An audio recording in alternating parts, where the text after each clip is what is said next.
अब बच्चे जो हम लोग अपना नेक्स्ट टॉपिक शुरू करने जा रहे हैं उसका नाम क्या है? डेप्रीसिएशन। डेप्रीसिएशन। तो डेप्रीसिएशन के बारे में अब हम लोग पढ़ने जा रहे हैं। तो डेप्रीसिएशन की अगर मैं बात करूं तो बच्चे डेप्रीसिएशन के लिए पुराने टाइम पे एक अकाउंटिंग स्टैंडर्ड चलता था जिसका नाम क्या था? Accounting standard 6। ठीक है, अकाउंटिंग स्टैंडर्ड 6 पहले चलता था डेप्रीसिएशन अकाउंटिंग का।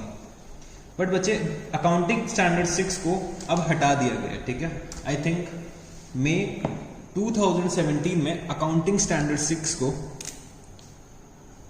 2017 में मई 2017 में अकाउंटिंग स्टैंडर्ड 6 को डिलीट कर दिया गया। अकाउंटिंग स्टैंडर्ड 6 को डिलीट कर दिया गया। और बच्चे जो हमारा अकाउंटिंग स्टैंडर्ड 10 होता था, अकाउंटिंग स्टैंडर्ड 10 जो होता था पहले हमारा फिक्स्ड एसेट्स के नाम से होता था, इस अकाउंटिंग स्टैंडर्ड को रिवाइज करा गया। और बच्चे इस अकाउंटिंग स्टैंडर्ड को एक नया नाम दिया गया जिसका नाम क्या था? Accounting standard 10। और इसमें मैंने लिख दिया रिवाइज्ड, अकाउंटिंग स्टैंडर्ड 10 रिवाइज्ड। और बच्चे इसका नाम क्या रख दिया गया? Property plant and equipment. Property plant and equipment. तो अकाउंटिंग स्टैंडर्ड 10 पहले होता था फिक्स्ड एसेट्स का, उसको रिवाइज करके क्या नया नाम दे दिया गया? Property plant and equipment. और बच्चे डेप्रीसिएशन को भी इसी अकाउंटिंग स्टैंडर्ड में इंक्लूड कर लिया गया। पहले क्या होता था? अकाउंटिंग स्टैंडर्ड 6 होता था मई 2017 से पहले, मई 2017 से पहले अकाउंटिंग स्टैंडर्ड 6 होता था जो बच्चे डिलीट कर दिया गया। फिर डिलीट करके क्या करा गया? अकाउंटिंग स्टैंडर्ड 10 जो हमारा होता था फिक्स्ड एसेट्स नाम से, उसको रिवाइज करा गया और नया अकाउंटिंग स्टैंडर्ड 10 लेकर आए प्रॉपर्टी प्लांट एंड इक्विपमेंट के नाम से। ठीक है, आप लोगों को इसका नाम बस याद रखना है, AS10 क्या होता है? Property plant and equipment. तो बच्चे डेप्रीसिएशन जो पहले AS6 में होता था वो बच्चे अब AS10 में इंक्लूड कर दिया गया, रिवाइज AS10 में डेप्रीसिएशन को इंक्लूड कर दिया गया। ठीक है, तो चलो अब हम लोग डेप्रीसिएशन की बात करते हैं। तो डेप्रीसिएशन मेरा क्या होता है?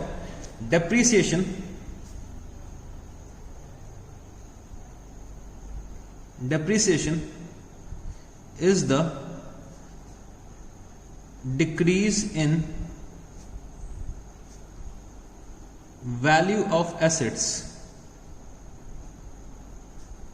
Depreciation is the decrease in value of assets with the passage of time. अगर मैं डेप्रीसिएशन की बात करूं तो बच्चे क्या होता है? Decrease in value of assets with the passage of time. तो अगर मैं बहुत ही आम भाषा में बात करूं, बहुत ही सिंपल लैंग्वेज में अगर बात करूं तो बच्चे अगर मैं सिर्फ इतना बताऊं कि जो मैं अपना मोबाइल यूज करता हूं, ठीक है, मैंने क्या करा, परसों एक मोबाइल खरीदा, लास्ट डेट में मैंने एक मोबाइल खरीदा, मतलब डे बिफोर यस्टरडे में मैंने एक मोबाइल खरीदा।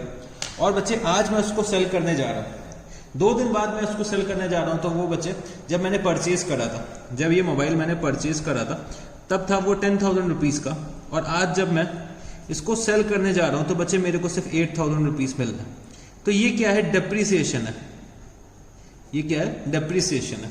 तो बच्चे कोई चीज हम लोग यूज करते हैं तो वो with the passage of time के साथ ही वो चीज पुरानी होती जाती है। जैसे कि अगर मैं बात करूं, हम लोग स्कूटी या बाइक खरीदते हैं या कार खरीदते हैं, तो बच्चे जब वो पुरानी हो जाती है तो उसकी वैल्यू डिक्रीज हो जाती है। तो हम लोग क्या करते रहते हैं? उस पर डेप्रीसिएशन चार्ज करते रहते हैं। सिमिलरली अगर कोई भी चीज पुरानी हो रही, मतलब चाहे वो स्कूटी हो या बाइक हो या कार हो या हमारा मोबाइल ही क्यों ना, कोई सी भी तरीके का जो हमारा एसेट है, जो भी हमारे टेंजिबल एसेट्स हैं, वो अगर टाइम के साथ क्या होते जाते हैं? पुराने होते जाते हैं। तो हमें उन पे क्या करना पड़ता है? डेप्रीसिएशन चार्ज करना पड़ता है, उनकी वैल्यू को रिड्यूस करना पड़ता है। जैसे कि अगर मैं कार खरीद के लाता हूं, नई कार, तो बच्चे वो 5 लाख रुपीस की मिलती है। ठीक है, बट बच्चे 2 साल बाद उसकी वैल्यू 2 लाख रुपीस हो जाती है। तो बच्चे ये जो 3 लाख रुपीस का डाउनफॉल है वो क्या होता है? डेप्रीसिएशन होता है। वो क्या होता है? डेप्रीसिएशन होता है। तो क्या हो रहा है? कार की वैल्यू क्या हो रही है? डिक्रीज हो रही है। तो जितने भी हमारे फिक्स्ड टेंजिबल एसेट्स होते हैं, फिक्स्ड टेंजिबल एसेट्स, मैं टेंजिबल एसेट्स की बात कर रहा हूं।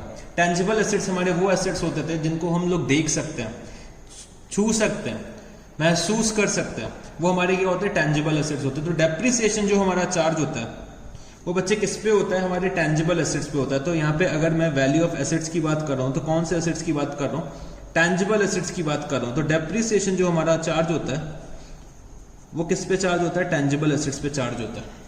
तो depreciation is the decrease in the value of assets with the passage of time. तो जैसे जैसे हमारा एसेट पुराना होता जाता है वैसे वैसे क्या होता है, उसकी वैल्यू डिक्रीज होती चली जाती है। ठीक है जी। फिर मैं अगर बात करना चाहूं तो सर ये पैसेज ऑफ टाइम से क्या मेरा मतलब है, पैसेज ऑफ टाइम का क्या मतलब है। तो चलो पैसेज ऑफ टाइम का मतलब भी देख लेता हूं। तो अगर मैं पैसेज ऑफ टाइम की बात करूं तो पैसेज ऑफ टाइम को मैं बोल सकता हूं, एक तो हो गया wear and tier,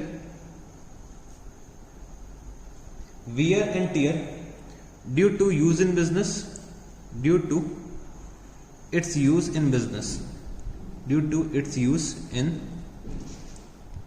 use in business. एक तो हो गई ये बात। या फिर मैं बोल सकता हूं ऑब्सोलेसेंस, ऑब्सोलेसेंस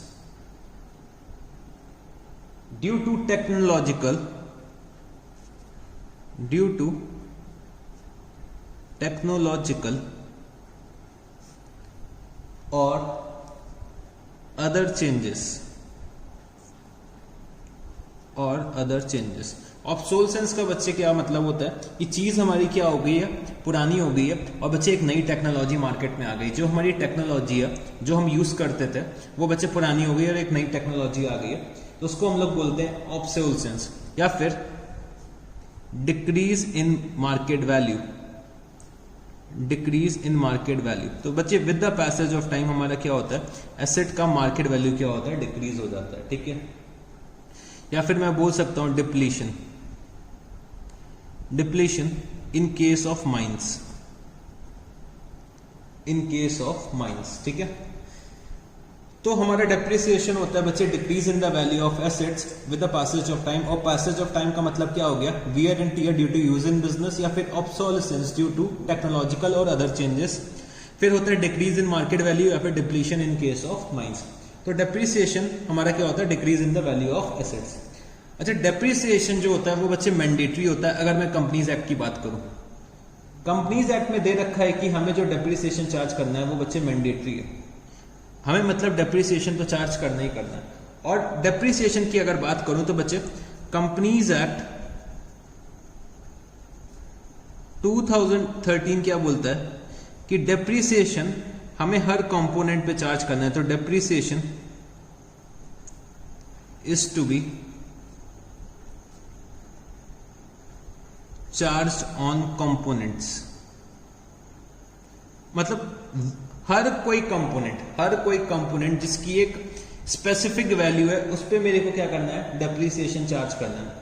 जिसकी एक सिग्निफिकेंट वैल्यू है मेरे को क्या करना है, उस कंपोनेंट पे डेप्रिसिएशन चार्ज करना मेरे लिए क्या मैंडेटरी है। अगर मेरे कंपोनेंट की वैल्यू सिग्निफिकेंट है, वैल्यू जो है वो सिग्निफिकेंट है, तो बच्चे मेरे को डेप्रिसिएशन चार्ज करना मैंडेटरी है। ये मेरा कंपनीज एक्ट 2013 बोलता है। अगर मेरा कंपोनेंट जो है उसकी वैल्यू सिग्निफिकेंट है तो बच्चे मेरे को डेप्रिसिएशन चार्ज करना क्या है, मैंडेटरी है। मेरे को डेप्रिसिएशन चार्ज करना ही करना है। ये मेरा कंपनीज एक्ट 2013 में दे रखा हुआ है। फिर हम लोग आते हैं कि बच्चे हमारे ऑब्जेक्टिव्स क्या होते हैं डेप्रिसिएशन चार्ज करने के पीछे के। मतलब हम लोग डेप्रिसिएशन चार्ज करते हैं तो इसका ऑब्जेक्टिव क्या है, इसका पर्पस क्या है। तो objectives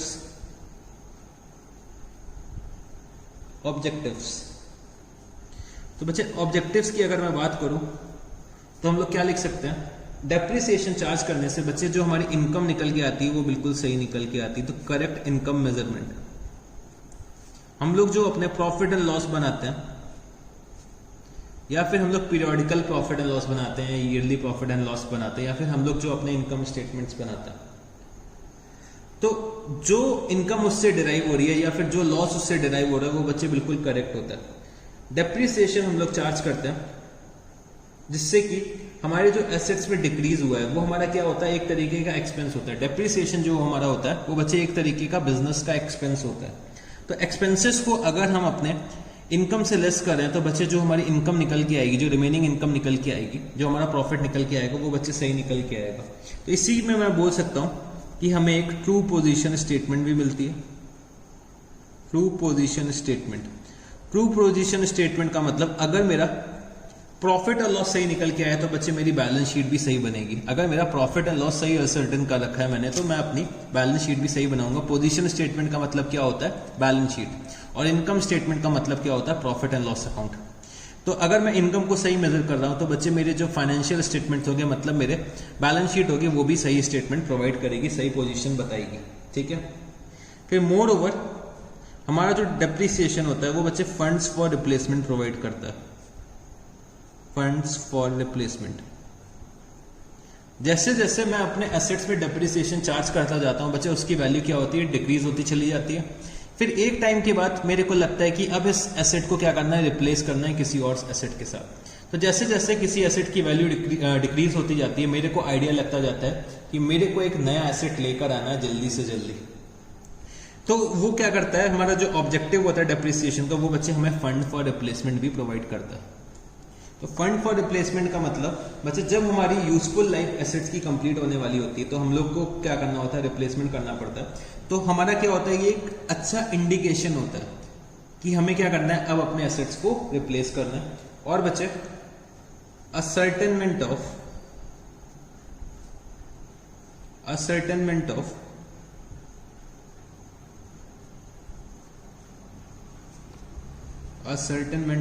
true cost of production, ascertainment of true cost of production. तो बच्चे जो भी प्लांट एंड मशीनरी हम लोग यूज कर रहे हैं, जो भी प्लांट एंड मशीनरी हम लोग यूज कर रहे हैं अपने बिजनेस के पर्पज से, ठीक है, जो भी प्लांट एंड मशीनरी हम लोग यूज कर रहे हैं अपने बिजनेस के पर्पज से, हम लोग प्रोडक्शन में यूज कर रहे हैं, तो बच्चे उसका डेप्रिसिएशन जब तक मैं चार्ज नहीं करूंगा तो मेरा सही कॉस्ट ऑफ प्रोडक्शन नहीं आएगा। मेरे को अपना एक्चुअल कॉस्ट ऑफ प्रोडक्शन निकालना है तो बच्चे मेरे को डेप्रिसिएशन चार्ज करना पड़ेगा अपने कॉस्ट ऑफ प्रोडक्शन में, तभी मेरा जो कॉस्ट ऑफ प्रोडक्शन है वो बिल्कुल सही आएगा।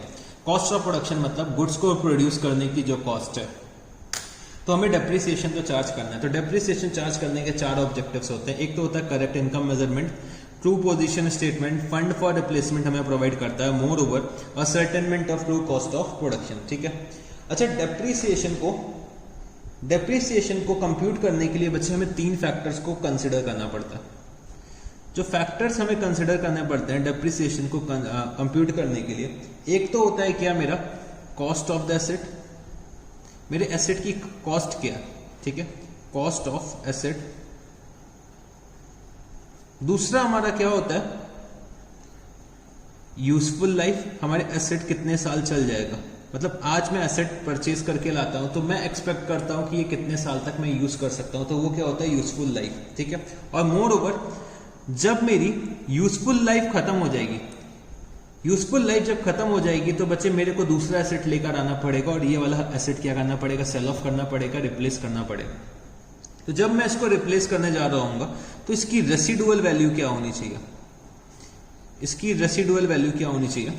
तो बच्चे ये जो तीन फैक्टर्स होते हैं वो बच्चे डेप्रिसिएशन कंप्यूट करने में हेल्प करते हैं। एक तो होता है कॉस्ट ऑफ एसेट, एक होता है यूजफुल लाइफ और एक होता है रेसिडुअल वैल्यू। तो ये चीजें हमें पहले से मालूम होनी चाहिए किसी भी क्वेश्चंस में उतरने से पहले।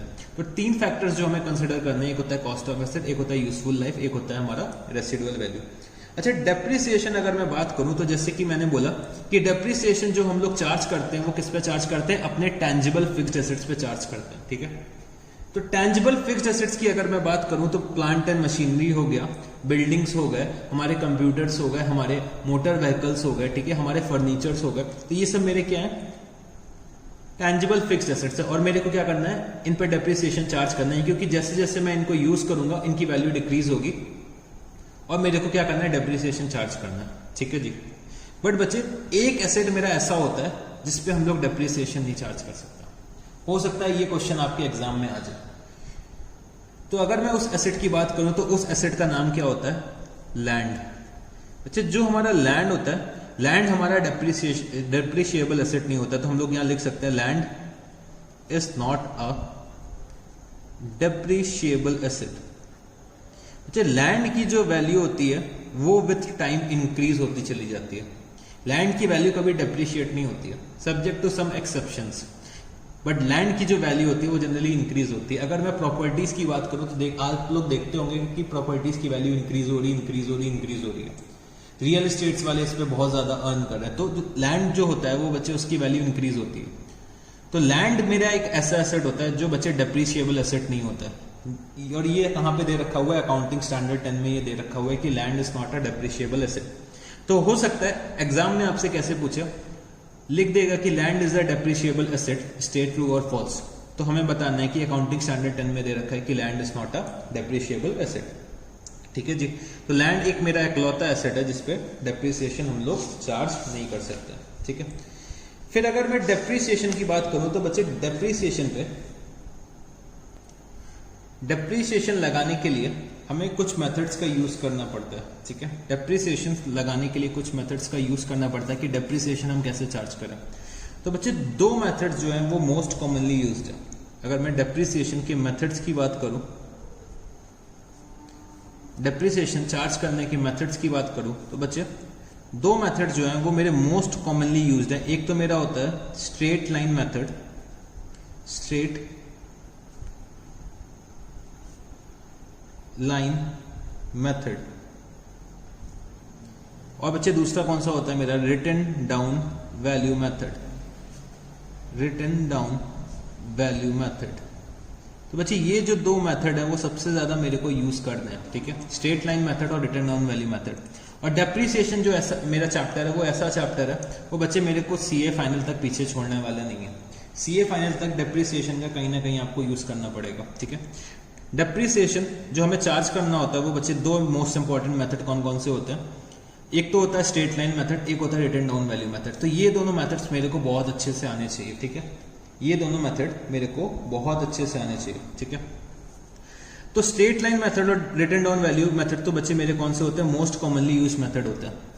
इसके बाद अगर मैं बात करूं जो मेरे अदर मेथड्स होते हैं वो कौन कौन से होते हैं, चलो वो भी मैं एक बार देख लेता हूं। अदर मेथड्स की अगर मैं बात करूं तो एक तो बच्चे मेरा होता है sum of years of digit method, sum of years of digit method. एक हमारा होता है annuity method,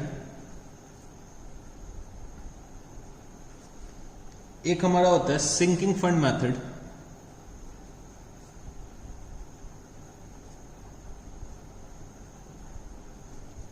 production unit method,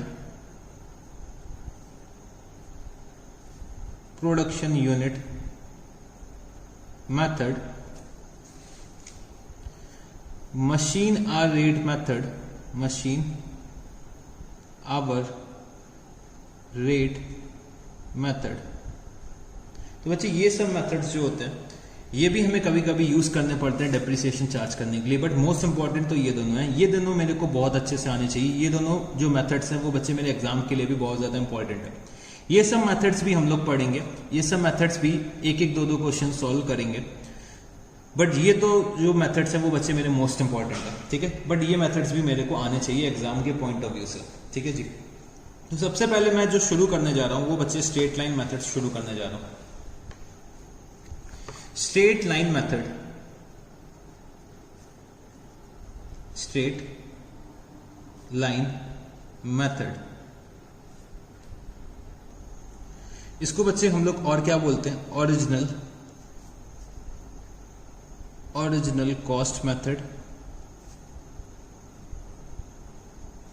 या फिर fixed installment method. Straight line method, original cost method, या फिर फिक्स्ड इंस्टॉलमेंट मेथड। तो बच्चे ये इसके तीन नाम है। ठीक है। हो सकता है आपको ये नाम दे दिया जाए, ये नाम दे दिया जाए, या फिर ये दे दिया जाए। तो तीन नाम दे रखे हुए हैं और बच्चे तीनों का मतलब सेम होता है। ठीक है। अगर मैं स्ट्रेट लाइन मेथड की बात करूं तो हम लोग इसमें क्या लिख सकते हैं, according to this method, according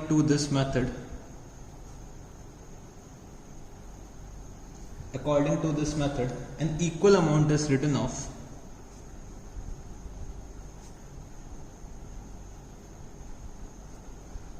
an equal amount is written off every year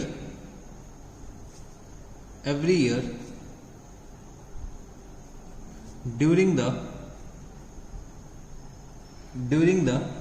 life of an asset,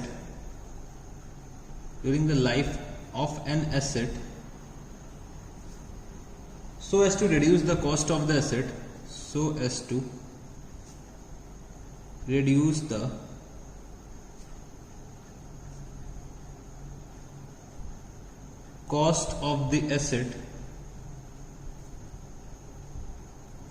to nil, or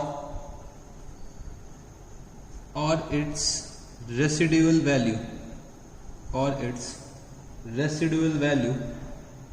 at the end of its useful life.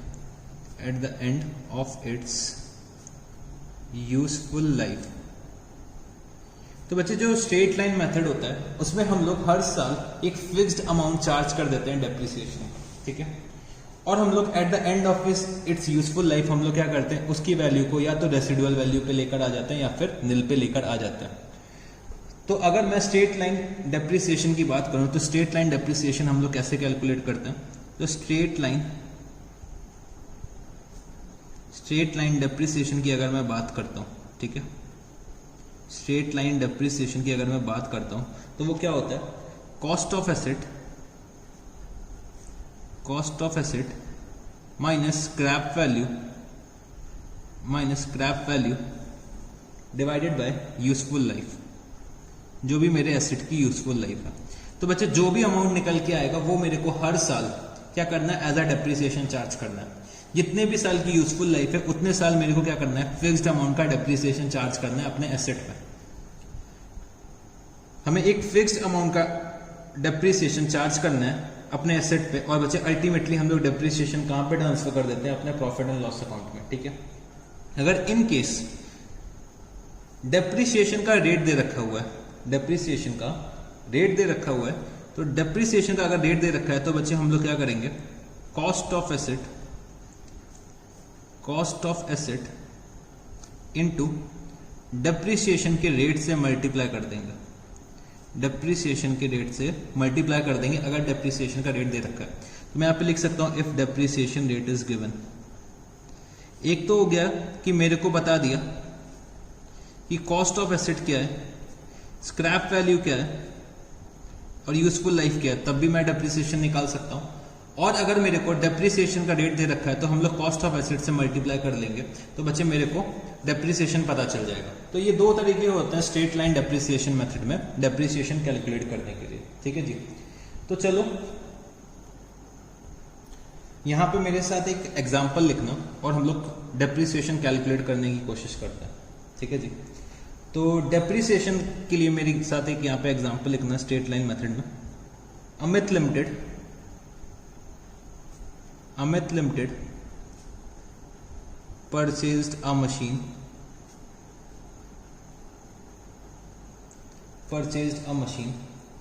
on 1st January 2018 for rupees 1,20,000. Installation expenses were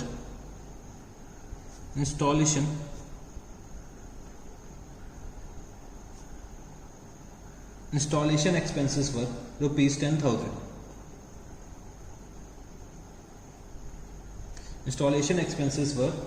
10,000.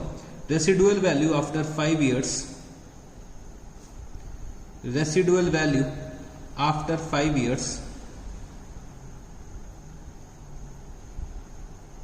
is rupees 5,000 on 1 July 2018. On 1st July 2018, expenses of repair were incurred.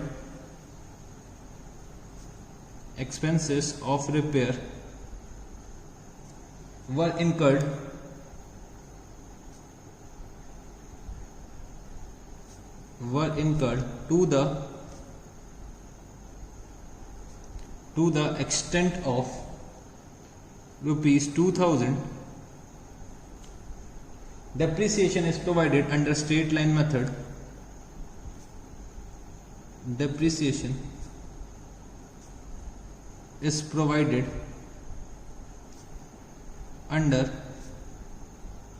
straight line method.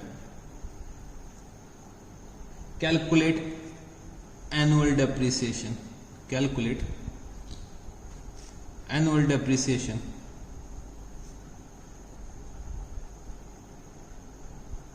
Calculate annual depreciation. ठीक है, तो हमें क्या करना है, depreciation इस case में निकाल के दिखाना है. ठीक है, तो डेप्रिसिएशन का जैसे कि मेरे को फॉर्मूला पता था, डेप्रिसिएशन हम लोग कैसे कैलकुलेट करते थे स्ट्रेट लाइन मेथड में. तो depreciation is equal to cost of asset minus scrap value divided by useful life. तो डेप्रिसिएशन क्या होता है, cost of asset minus scrap value divided by useful life. ठीक है, तो कॉस्ट ऑफ एसेट मेरा क्या होगा, सबसे पहले हमें कॉस्ट निकालनी है अपनी. तो कॉस्ट की अगर मैं बात करूं तो जब हम लोगों ने कैपिटल एंड रेवेन्यू वाला चैप्टर पढ़ा था, तो कैपिटल एंड रेवेन्यू वाले चैप्टर में मैंने आपको बताया था जो भी मेरे रेडी टू यूज होने से पहले के एक्सपेंसेस होंगे वो मेरे क्या होंगे, वो मेरे कॉस्ट के पार्ट, वो मेरे कॉस्ट का पार्ट बन जाएंगे. ठीक है, जो भी मेरे रेडी टू यूज होने के पहले के एक्सपेंस होंगे वो मेरे कॉस्ट का पार्ट बन जाएंगे. जो मेरे नारियल फोड़ने से पहले के एक्सपेंस होंगे वो मेरे क्या हो जाएंगे, कॉस्ट का पार्ट बन जाएंगे. तो यहाँ पे जो इंस्टॉलेशन एक्सपेंसेस हैं वो बच्चे, वो भी मेरा कॉस्ट का पार्ट बनेगा. तो मेरे अगर कॉस्ट बात करूं, कॉस्ट क्या आनी चाहिए एसेट की, तो 1,20,000 रुपीज जो इसकी परचेज कॉस्ट है प्लस 10,000 रुपीज क्या हो जाएगा, इंस्टॉलेशन एक्सपेंसेस. तो कॉस्ट कितनी आ गई, 1,30,000 रुपीज की तो कॉस्ट आ गई. स्क्रैप वैल्यू दे रखी हुई है कितनी, स्क्रैप वैल्यू जो दे रखी है वो है बच्चे 5,000 रुपीज. ठीक है, स्क्रैप वैल्यू कितनी दे रखी है, 5,000 रुपीज. और यूजफुल लाइफ दे रखी हुई है 5 ईयर्स. ठीक है, यूजफुल लाइफ दे रखी है कितनी, 5 ईयर्स. और बच्चे क्वेश्चन में कुछ दे रखा है कि एक्सपेंसेस ऑफ रिपेयर वर इनकर टू द एक्सटेंट ऑफ ₹2,000. तो बच्चे जो एक्सपेंसेस मैंने इनकर करे हैं वो मेरे क्या है, रेवेन्यू नेचर के हैं, वो हम अपने एसेट्स की कॉस्ट में कैपिटलाइज नहीं करेंगे. तो ये एक्सपेंसेस जो हैं वो हम लोग directly profit and loss account से राइट ऑफ कर सकते हैं. तो इसका मेरे डेप्रिसिएशन से कोई भी रिलेशन नहीं है. जो ये एक्सपेंसेस हैं वो बच्चे, इसका जो मेरा इसका रिलेशन मेरे डेप्रिसिएशन से कुछ भी नहीं है, मेरे कॉस्ट से कुछ भी नहीं है. तो चलो अब हम लोग क्या करते हैं, डेप्रिसिएशन निकालते हैं. तो डेप्रिसिएशन इज इक्वल टू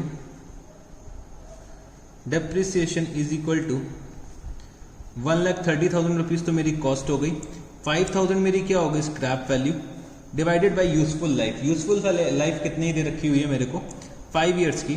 तो बच्चे 1,25,000 divided by 5 is equal to कितना, 25,000 रुपीज का मेरा डेप्रिसिएशन होगा. बच्चे एनुअल डेप्रिसिएशन में कितना चार्ज करूंगा, 25,000 रुपीज. ठीक है, तो मेरे को हर साल 25,000 रुपए डेप्रिसिएशन चार्ज करना है.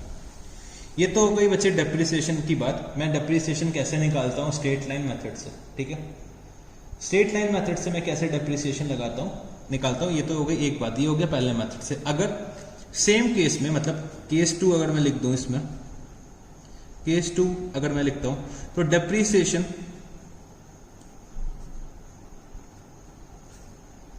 is to be provided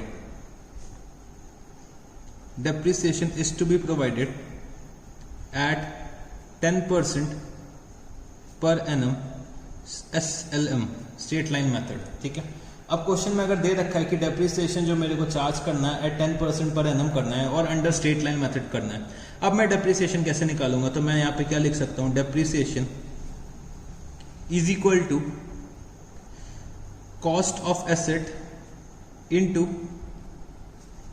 into depreciation percentage. तो मैं यहां लिख देता हूं depreciation rate. Cost of asset मैंने कितनी कैलकुलेट करी, 1,30,000 रुपीज, और डेप्रिसिएशन का क्या परसेंटेज 10. तो बच्चे मेरा डेप्रिसिएशन कितना आ जाएगा, 13,000 रुपीज आ जाएगा. तो ये होता है बच्चे डेप्रिसिएशन कैलकुलेट करने का तरीका. ठीक है, डेप्रिसिएशन कैलकुलेट करने का तो बच्चे यही तरीका होता है.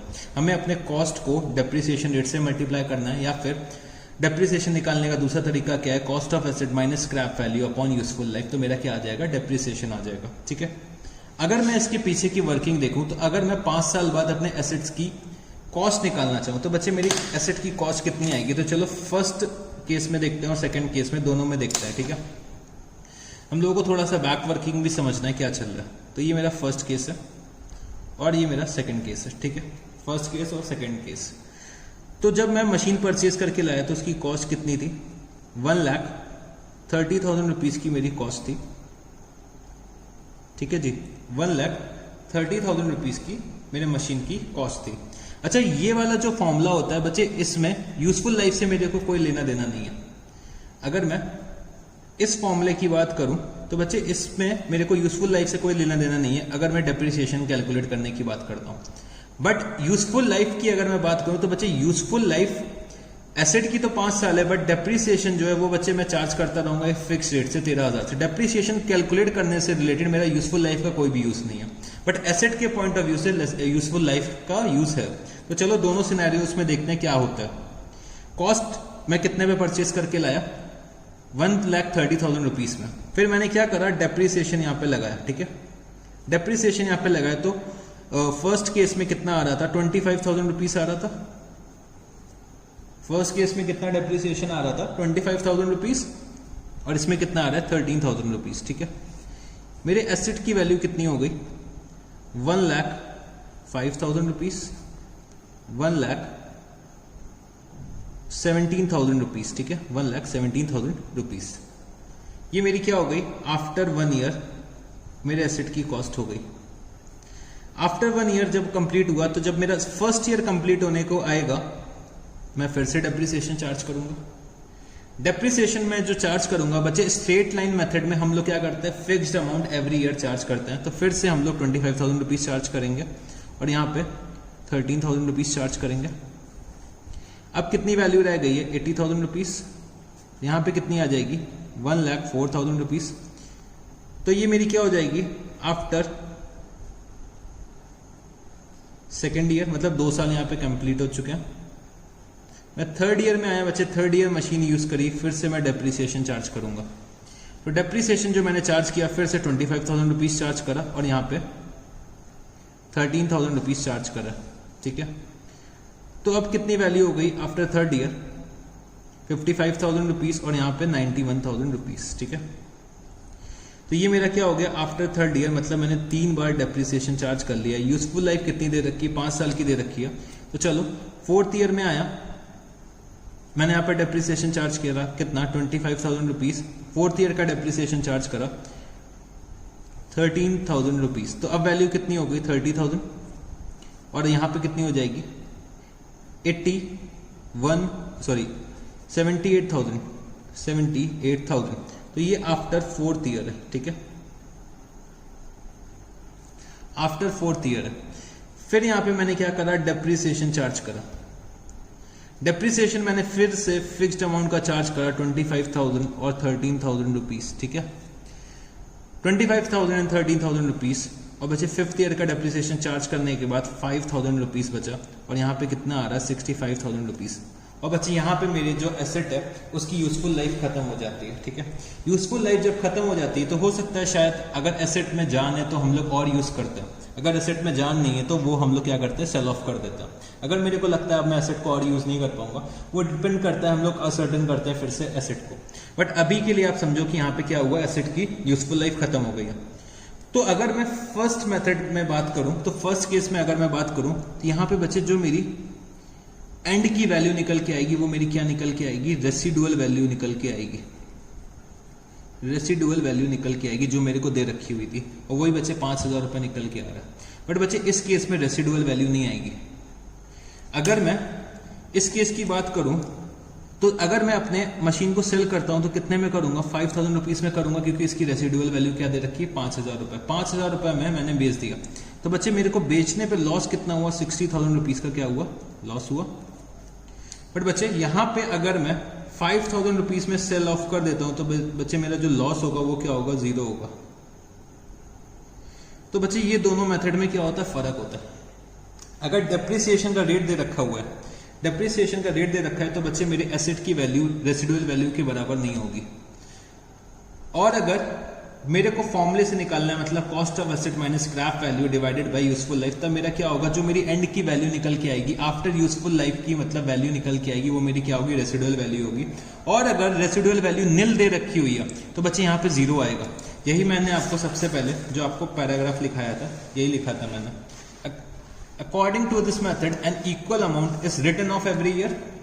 हम लोग हर साल एक फिक्स्ड अमाउंट लिखते हैं, इक्वल अमाउंट, यही हम लोग कर रहे हैं 25,000 और 13,000 रुपीज एवरी ईयर लिख रहे हैं। एवरी ईयर हम लोग क्या कर रहे हैं, राइट ऑफ कर रहे हैं during the life of an asset, जितनी लाइफ है एसेट की कितनी 5 साल थी, so as to reduce the cost of the asset to nil, या तो हम निल पे कर लें या फिर हम लोग अपने रेसिडुअल वैल्यू पे लेकर आ जाए eight the end of it's useful life, जब उसकी यूजफुल लाइफ खत्म हो जाए। ठीक है, तो ये होता है हमारा क्या, स्ट्रेट लाइन मेथड। बट अगर डेप्रिसिएशन का रेट दे रखा है तो बच्चे हम लोग अपने रेसिडुअल वैल्यू पे इसको लेकर नहीं आ सकते।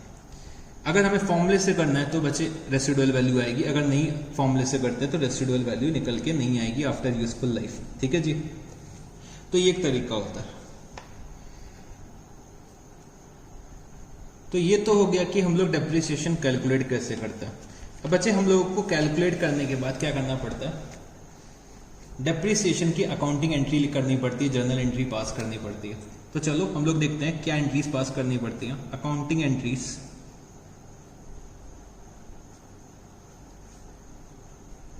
accounting entries in case of depreciation, accounting entries in case of depreciation। तो सबसे पहले जब हम लोग एसेट्स परचेज करके लाते हैं तो हम लोग क्या एंट्री करते हैं, asset account debit, asset account debit to bank account, या फिर अगर हम लोग क्रेडिट में परचेज करके ला रहे हैं तो क्रेडिटर्स अकाउंट। अगर हम लोग कैश या बैंक के अगेंस्ट परचेज करके ला रहे हैं तो बैंक अकाउंट, अगर हम लोग क्रेडिट में परचेज करके ला रहे हैं तो क्रेडिटर्स अकाउंट। ठीक है, और यहाँ पे हम लोग क्या लिख देते हैं, परचेज प्राइस लिख देते हैं, जो भी परचेज प्राइस है, मतलब परचेज प्राइस प्लस जो एक्सपेंसेस इनकर कर रहे हैं, purchase price plus expenses incurred to make asset ready to use. ठीक है, उससे हम लोग क्या करते हैं, अपने एसेट्स को कैपिटलाइज कर लेते हैं। ठीक है जी, फिर एसेट्स को जब मैं यहां पे कैपिटलाइज कर लेता हूं, इसके बाद मेरे को क्या करना पड़ता है, ईयर एंड पे, ईयर एंड पे डेप्रिसिएशन चार्ज करना पड़ता है। तो डेप्रिसिएशन बच्चे मेरा क्या होता है, बिजनेस का एक्सपेंस होता है। अगर एक्सपेंसेस को हम लोग क्या करते थे, डेबिट करते थे, तो depreciation account debit, depreciation account debit. और बच्चे डेप्रिसिएशन मैं किस पे चार्ज कर रहा हूँ, एसेट्स पे चार्ज कर रहा हूँ, तो depreciation account debit to asset account, क्योंकि एसेट की वैल्यू कम हो रही है। एसेट्स की वैल्यू अगर डिक्रीज होती है तो हम लोग क्या करते हैं, क्रेडिट करते हैं, और एक्सपेंसेस इंक्रीज होते हैं तो हम लोग क्या करते हैं, डेबिट करते हैं। तो depreciation account debit to asset account. ये मैंने क्या करा, डेप्रिसिएशन चार्ज करा एसेट में, तो मैं यहाँ लिख के आ सकता हूँ being depreciation charged, being depreciation charged. ये तो मैंने क्या करा, डेप्रिसिएशन चार्ज करा। फिर बच्चे हमें अपने डेप्रिसिएशन को ईयर एंड में क्या करना पड़ता है, राइट ऑफ करना पड़ता है। तो हम लोग राइट ऑफ कहाँ पे करते हैं, डेप्रिसिएशन को हम लोग कहाँ पे लेकर जाते हैं, प्रॉफिट एंड लॉस अकाउंट में। तो profit and loss account debit, profit and loss account debit to depreciation account. तो बच्चे जितने भी मेरे नॉमिनल अकाउंट्स होते हैं वो हम लोग कहाँ से क्लोज करते हैं, कहाँ पे राइट ऑफ करते हैं, अपने प्रॉफिट एंड लॉस अकाउंट में। तो हमें अपने डेप्रिसिएशन अकाउंट को क्या करना होता है, राइट ऑफ करना होता है। तो profit and loss account debit to depreciation account, being depreciation written off, being depreciation written off. अच्छा बच्चे एक बात यहां पे और लिख लो, जो हमारा डेप्रिसिएशन होता है, ठीक है, जो हमारा डेप्रिसिएशन होता है वो बच्चे हमारा नॉन कैश एक्सपेंस होता है। डेप्रिसिएशन जो हमारा होता है वो क्या होता है, एक नॉन कैश एक्सपेंस होता है। बच्चे एक्सपेंस इनकर हो रहा है और मेरे को इसका कुछ पेमेंट नहीं करना पड़ रहा है, तो ये हमारा क्या होता है, नॉन कैश एक्सपेंस होता है। यहाँ पे ऐसे लिख लो, नॉन कैश एक्सपेंस। डेप्रिसिएशन हमारा क्या होता है, नॉन कैश एक्सपेंस होता है, मेरे को इसके लिए कुछ पेमेंट नहीं करना पड़ता। और इससे मेरा क्या होता है, प्रॉफिट रिड्यूस हो जाता है, मेरे को कुछ पे भी नहीं करना पड़ता और मेरा प्रॉफिट भी रिड्यूस हो जाता है। प्रॉफिट रिड्यूस हो जाएगा तो बच्चे मेरे को प्रॉफिट में कम टैक्स पे करना पड़ेगा, क्योंकि जितना प्रॉफिट निकल के आएगा उतना मेरे को टैक्स पे करना पड़ता है, मतलब जितना ज्यादा प्रॉफिट उतना ज्यादा टैक्स। तो डेप्रिसिएशन से मेरा क्या हो रहा है, बिना कैश के पेमेंट के मेरा प्रॉफिट कम हो रहा है, तो मेरे को टैक्स कम पे करना पड़ेगा। तो डेप्रिसिएशन हमें इनकम टैक्स के लिए भी बेनिफिट करता है, ठीक है। तो डेप्रिसिएशन मेरा क्या है, नॉन कैश एक्सपेंस है, वो यहाँ पे हम लोगों ने लिख लिया है, ठीक है जी। और क्वेश्चन अब हमसे क्या कह सकता है, मतलब डेप्रिसिएशन कैलकुलेट करो, अकाउंटिंग एंट्रीज पास करो, या फिर क्वेश्चन हमसे क्या कर सकता है, एसेट का अकाउंट बनवा सकता है, डेप्रिसिएशन के अकाउंट बनवा सकता है। तो हमें अकाउंटिंग एंट्रीज भी आनी चाहिए और एसेट का अकाउंट तो हम लोग बना ही देंगे। एसेट का अकाउंट बनाना बच्चे बहुत आसान सा काम है, ठीक है जी। फिर चलो और आगे बढ़ते हैं। तो चलो बच्चे अब हम लोग आते हैं क्वेश्चन नंबर 1 पे। तो क्वेश्चन नंबर 1 खोल लेना अपने बुकलेट का। तो क्या दे रखा हुआ है, Jain Bros acquired a machine on 1 July 2015 at a cost of ₹14 lakh and spent ₹1 lakh on its installation. The firm writes off depreciation at the rate of 10% per annum on the original cost everywhere. तो हम लोग कौन सा method follow कर रहे हैं, straight line method follow कर रहे हैं। The books are closed on 31st December every year. Required क्या है, show the machinery account and depreciation account for the year 2015 and 2016. तो क्वेश्चन हमसे क्या कह रहा है कि हमें मशीनरी अकाउंट दिखाना है और डेप्रिसिएशन अकाउंट दिखाना है फॉर द ईयर 2015 एंड 2016। तो चलो इस क्वेश्चन को सॉल्व करने की कोशिश करते हैं। तो डेप्रिसिएशन के कैसे हमें क्वेश्चन सॉल्व करने हैं प्रैक्टिकल, सबसे पहले हमें समझना है, ठीक है। तो आप लोग क्या करिएगा, मेरे साथ साथ चलिएगा। तो यहां पे मैं शुरू करने जा रहा हूं क्वेश्चन नंबर 1, ठीक है। जब कभी भी क्वेश्चन शुरू करना है, ठीक है, हम लोग एक सेट फॉर्मेट बना लेते हैं कि हमें कैसे इसका डेप्रिसिएशन का क्वेश्चन सॉल्व करना है। तो हमने क्या करा, सबसे पहले यहाँ पे लिखा वर्किंग नोट। हम लोग क्या करते हैं, एक वर्किंग नोट बनाते हैं, ठीक है। वर्किंग नोट बनाते हैं और क्वेश्चन को इजी बनाने की कोशिश करते हैं। तो मेरे को दे रखा हुआ है कि मैंने एक मशीनरी खरीदी, कितने की, 14 लाख रुपीज की मशीनरी खरीदी और 1 lakh on it's installation spend करा हुआ है। मतलब मेरे मशीनरी की कॉस्ट कितनी है, 15 लाख रुपीज होगी, क्योंकि जो भी एक्सपेंसिस हम लोग रेडी टू यूज करने से पहले के होते हैं, रेडी टू यूज करने से पहले के होते हैं, वो हम क्या करते हैं, कैपिटलाइज करते हैं। तो मैंने यहाँ पे क्या लिखा, 1 जुलाई को हम लोग क्या करके लाए, मशीनरी परचेज करके लाए। तो 1 जुलाई 2015 को मैंने मशीन परचेज करी है। कितने की परचेज करी है, 15 लाख रुपीज की परचेज करी है, ठीक है। फिर मेरा जो डेप्रिसिएशन लगेगा वो कब लगेगा, दिसंबर 31 में। दिसंबर 31 में डेप्रिसिएशन लगेगा। और बच्चे डेप्रिसिएशन दे रखा है 10% per annum on original cost method. तो अगर मैं बात करूं 15 लाख का, मैं 10% निकालूंगा और बच्चे मैं क्या कर दूंगा 6/12, क्योंकि मैं 6 मंथ्स का डेप्रिसिएशन निकाल रहा हूं। जुलाई से दिसंबर कितने मंथ्स होते हैं, 6 मंथ्स होते हैं। तो मैंने 6 मंथ्स का डेप्रिसिएशन निकाला। 6 मंथ्स का डेप्रिसिएशन कितना आ जाएगा, ये आ रहा है 75,000 रुपीज। 75,000 रुपीज। तो मेरी 1 जैन 2016 में 1 जन मेरे मशीनरी की वैल्यू क्या होगी, 14,25,000 रुपीज, ठीक है। मेरे मशीनरी की वैल्यू कितनी हो जाएगी, 14,25,000 रुपीज। फिर मैंने क्या करा, पूरा का पूरा मशीन मैंने यूज करा है, पूरे साल मैंने मशीन यूज करी है। तो मैं फिर से दिसंबर 31 को क्या करूंगा, डेप्रिसिएशन चार्ज करूंगा।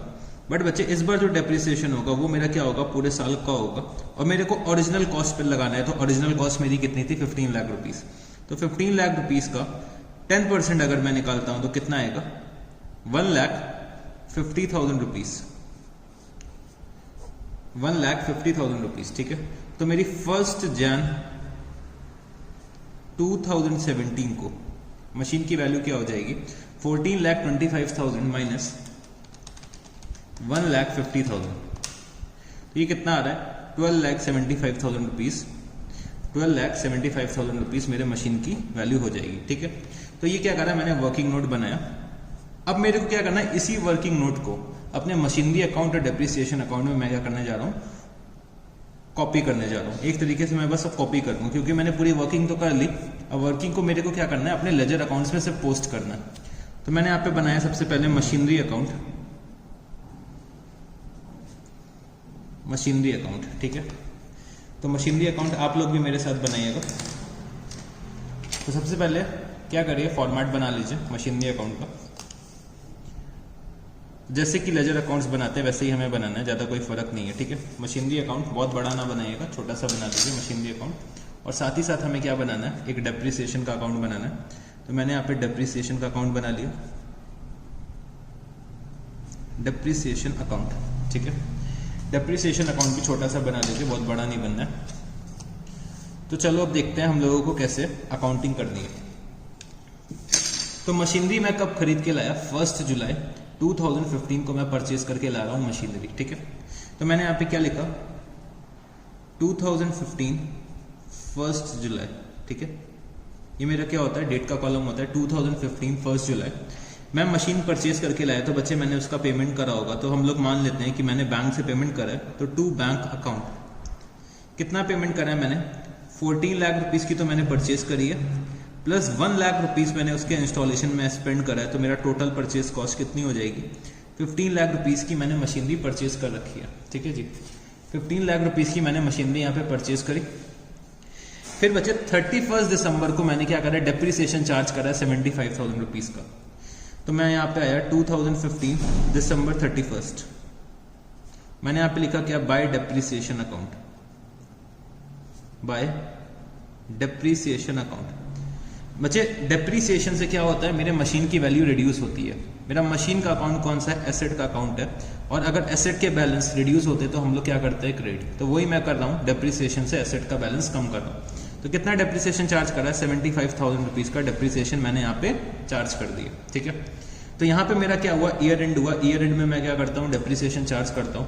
फिर मैं क्या करता हूँ, अपने लेजर अकाउंट्स की बैलेंसिंग करता हूँ। तो मैंने यहाँ पे लिखा बाय बैलेंस कैरीड डाउन, मैं अपने लेजर अकाउंट्स की बैलेंसिंग करता हूँ। तो यहाँ पे मैं बैलेंसिंग कर रहा हूँ, कब कर रहा हूँ, दिसंबर 31 को कर रहा हूँ।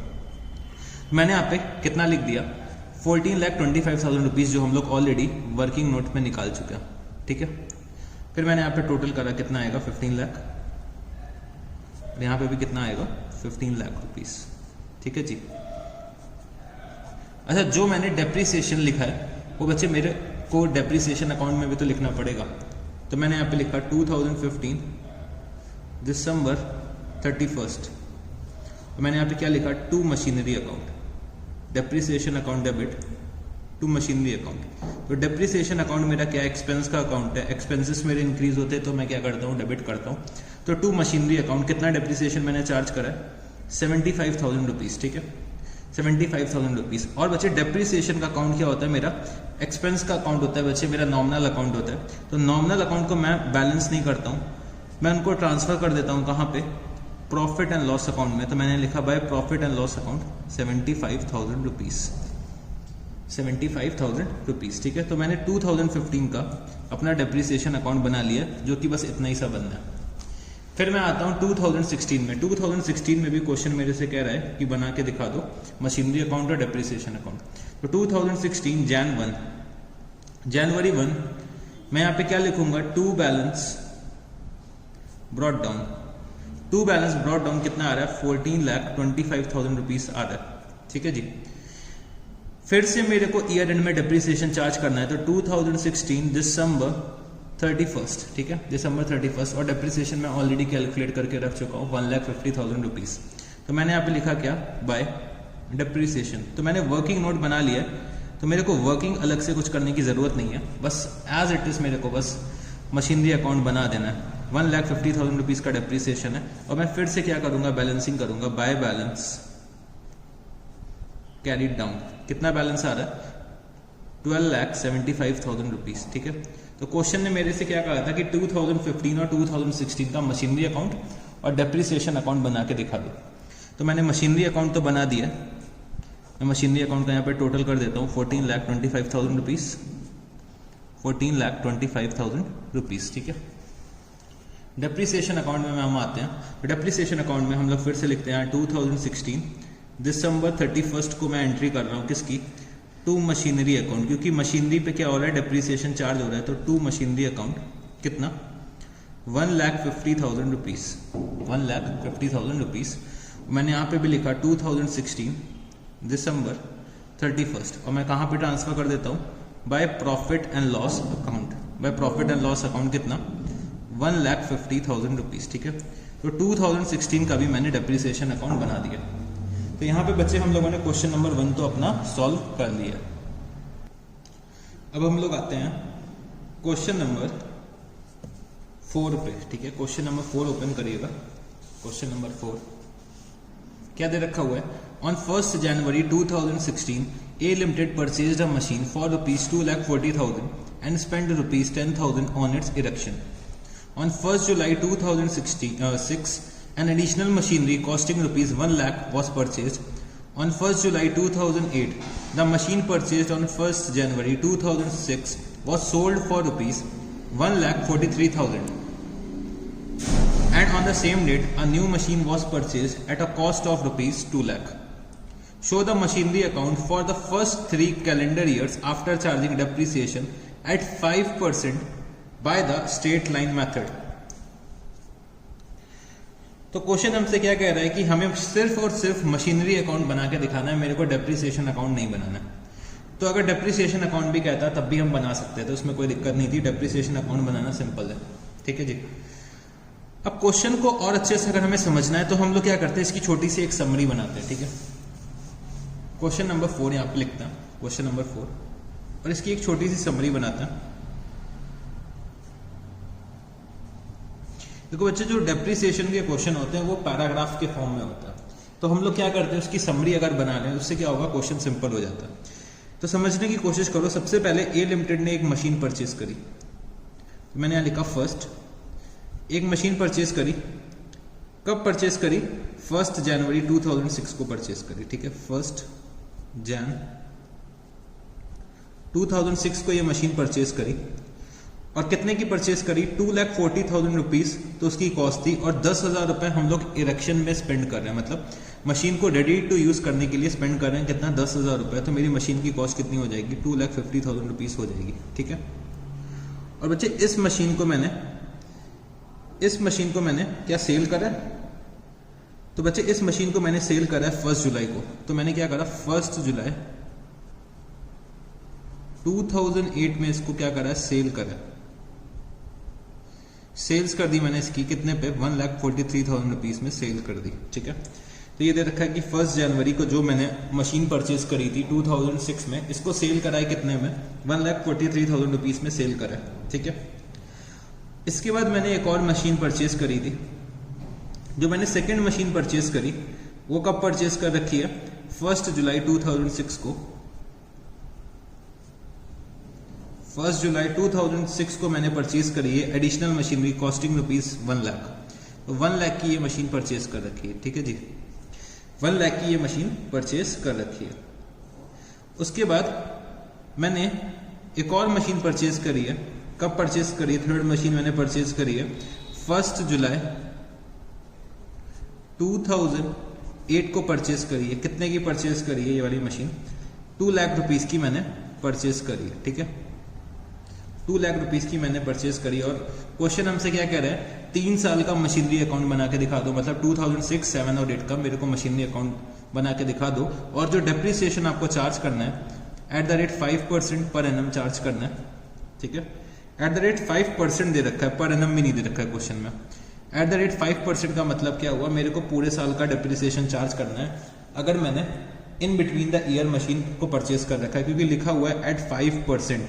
अगर पर एनम दे रखा होता है तो बच्चे हम लोग क्या करते हैं, प्रोपोर्शनेटली चार्ज करते हैं जितना भी टाइम बचा होता है। टाइम जितना बचा होगा उस हिसाब से चार्ज करते हैं। बट क्वेश्चन में लिख रखा है @5% बाय SLO। अगर पर एनम दे रखा होगा तो क्या करेंगे हम लोग, जितने मंथ्स के लिए मैंने मशीन का यूज करा है उतने मंथ का मैं चार्ज करूंगा डेप्रिसिएशन। अगर @5% दे रखा है तो बच्चे मैं पूरे साल का चार्ज करूंगा, चाहे मैंने दिसंबर में खरीदी हो, चाहे मैंने जनवरी में खरीदी हो, चाहे मैंने जुलाई में खरीदी हो, मेरे को पूरे साल का डेप्रिसिएशन चार्ज करना होता है, ठीक है जी। तो क्वेश्चन नंबर 4 की अगर मैं बात करूं तो चलो जी इस क्वेश्चन को सॉल्व करते हैं। तो सबसे पहले मेरे को क्या बनाना है, वर्किंग नोट एक बनाना है, ठीक है। तो वर्किंग नोट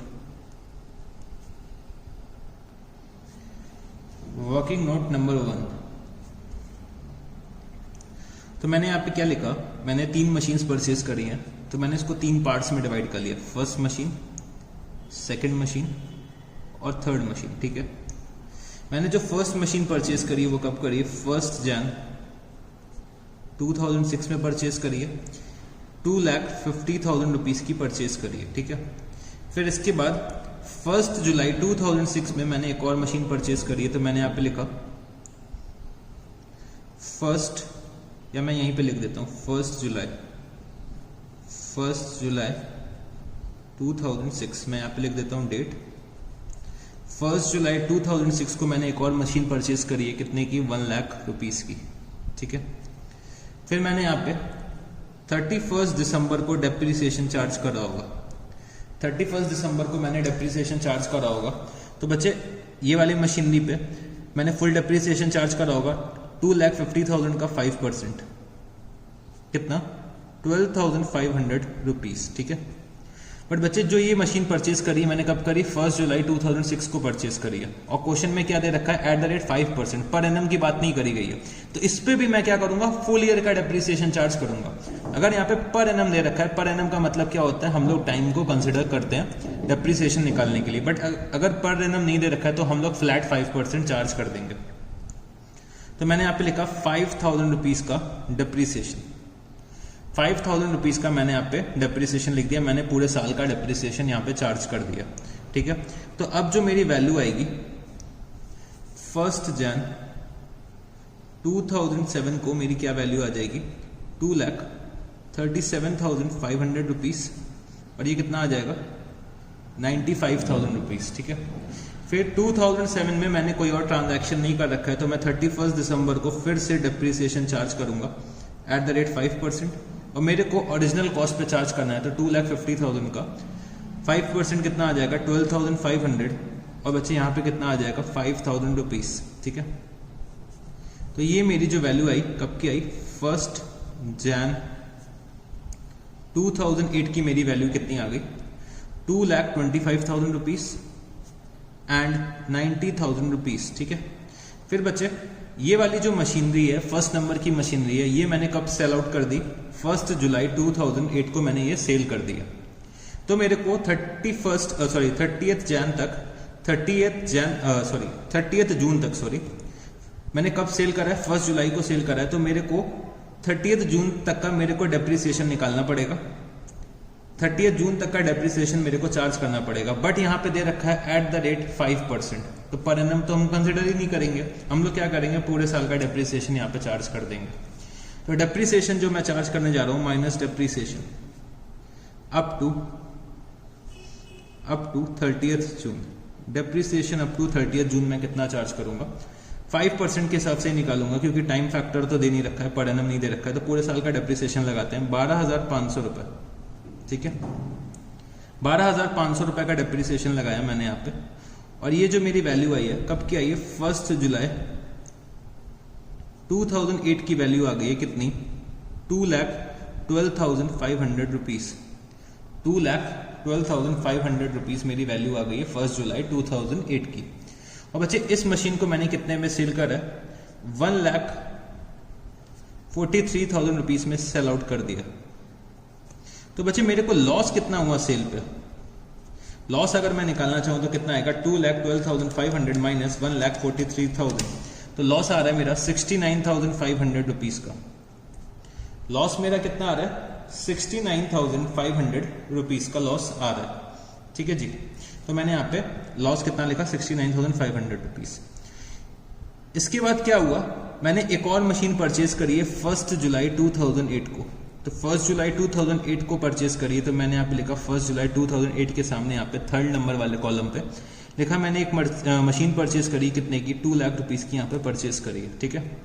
फिर मैं आ जाता हूँ डायरेक्टली 31 दिसंबर पे, क्योंकि 31 दिसंबर पे अब डेप्रिसिएशन चार्ज करना है, तो इस पे मैं कितना चार्ज करूंगा, 5,000 रुपए, 5,000 रुपीज मैं इस पे चार्ज करूंगा, ठीक है जी।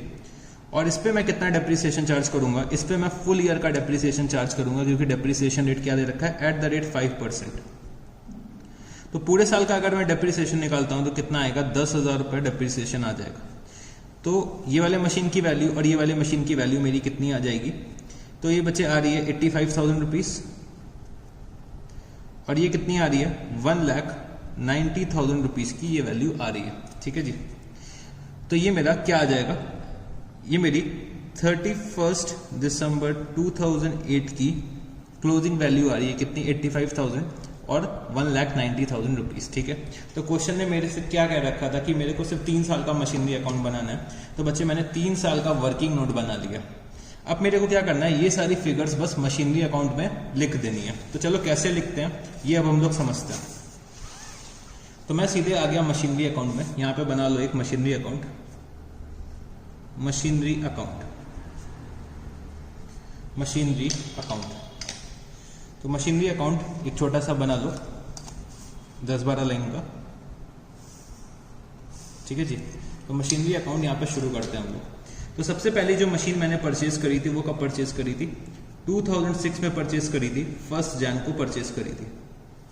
ठीक है, तो मैंने मशीन परचेज करी है तो बच्चे बैंक से पेमेंट करा होगा टू बैंक अकाउंट।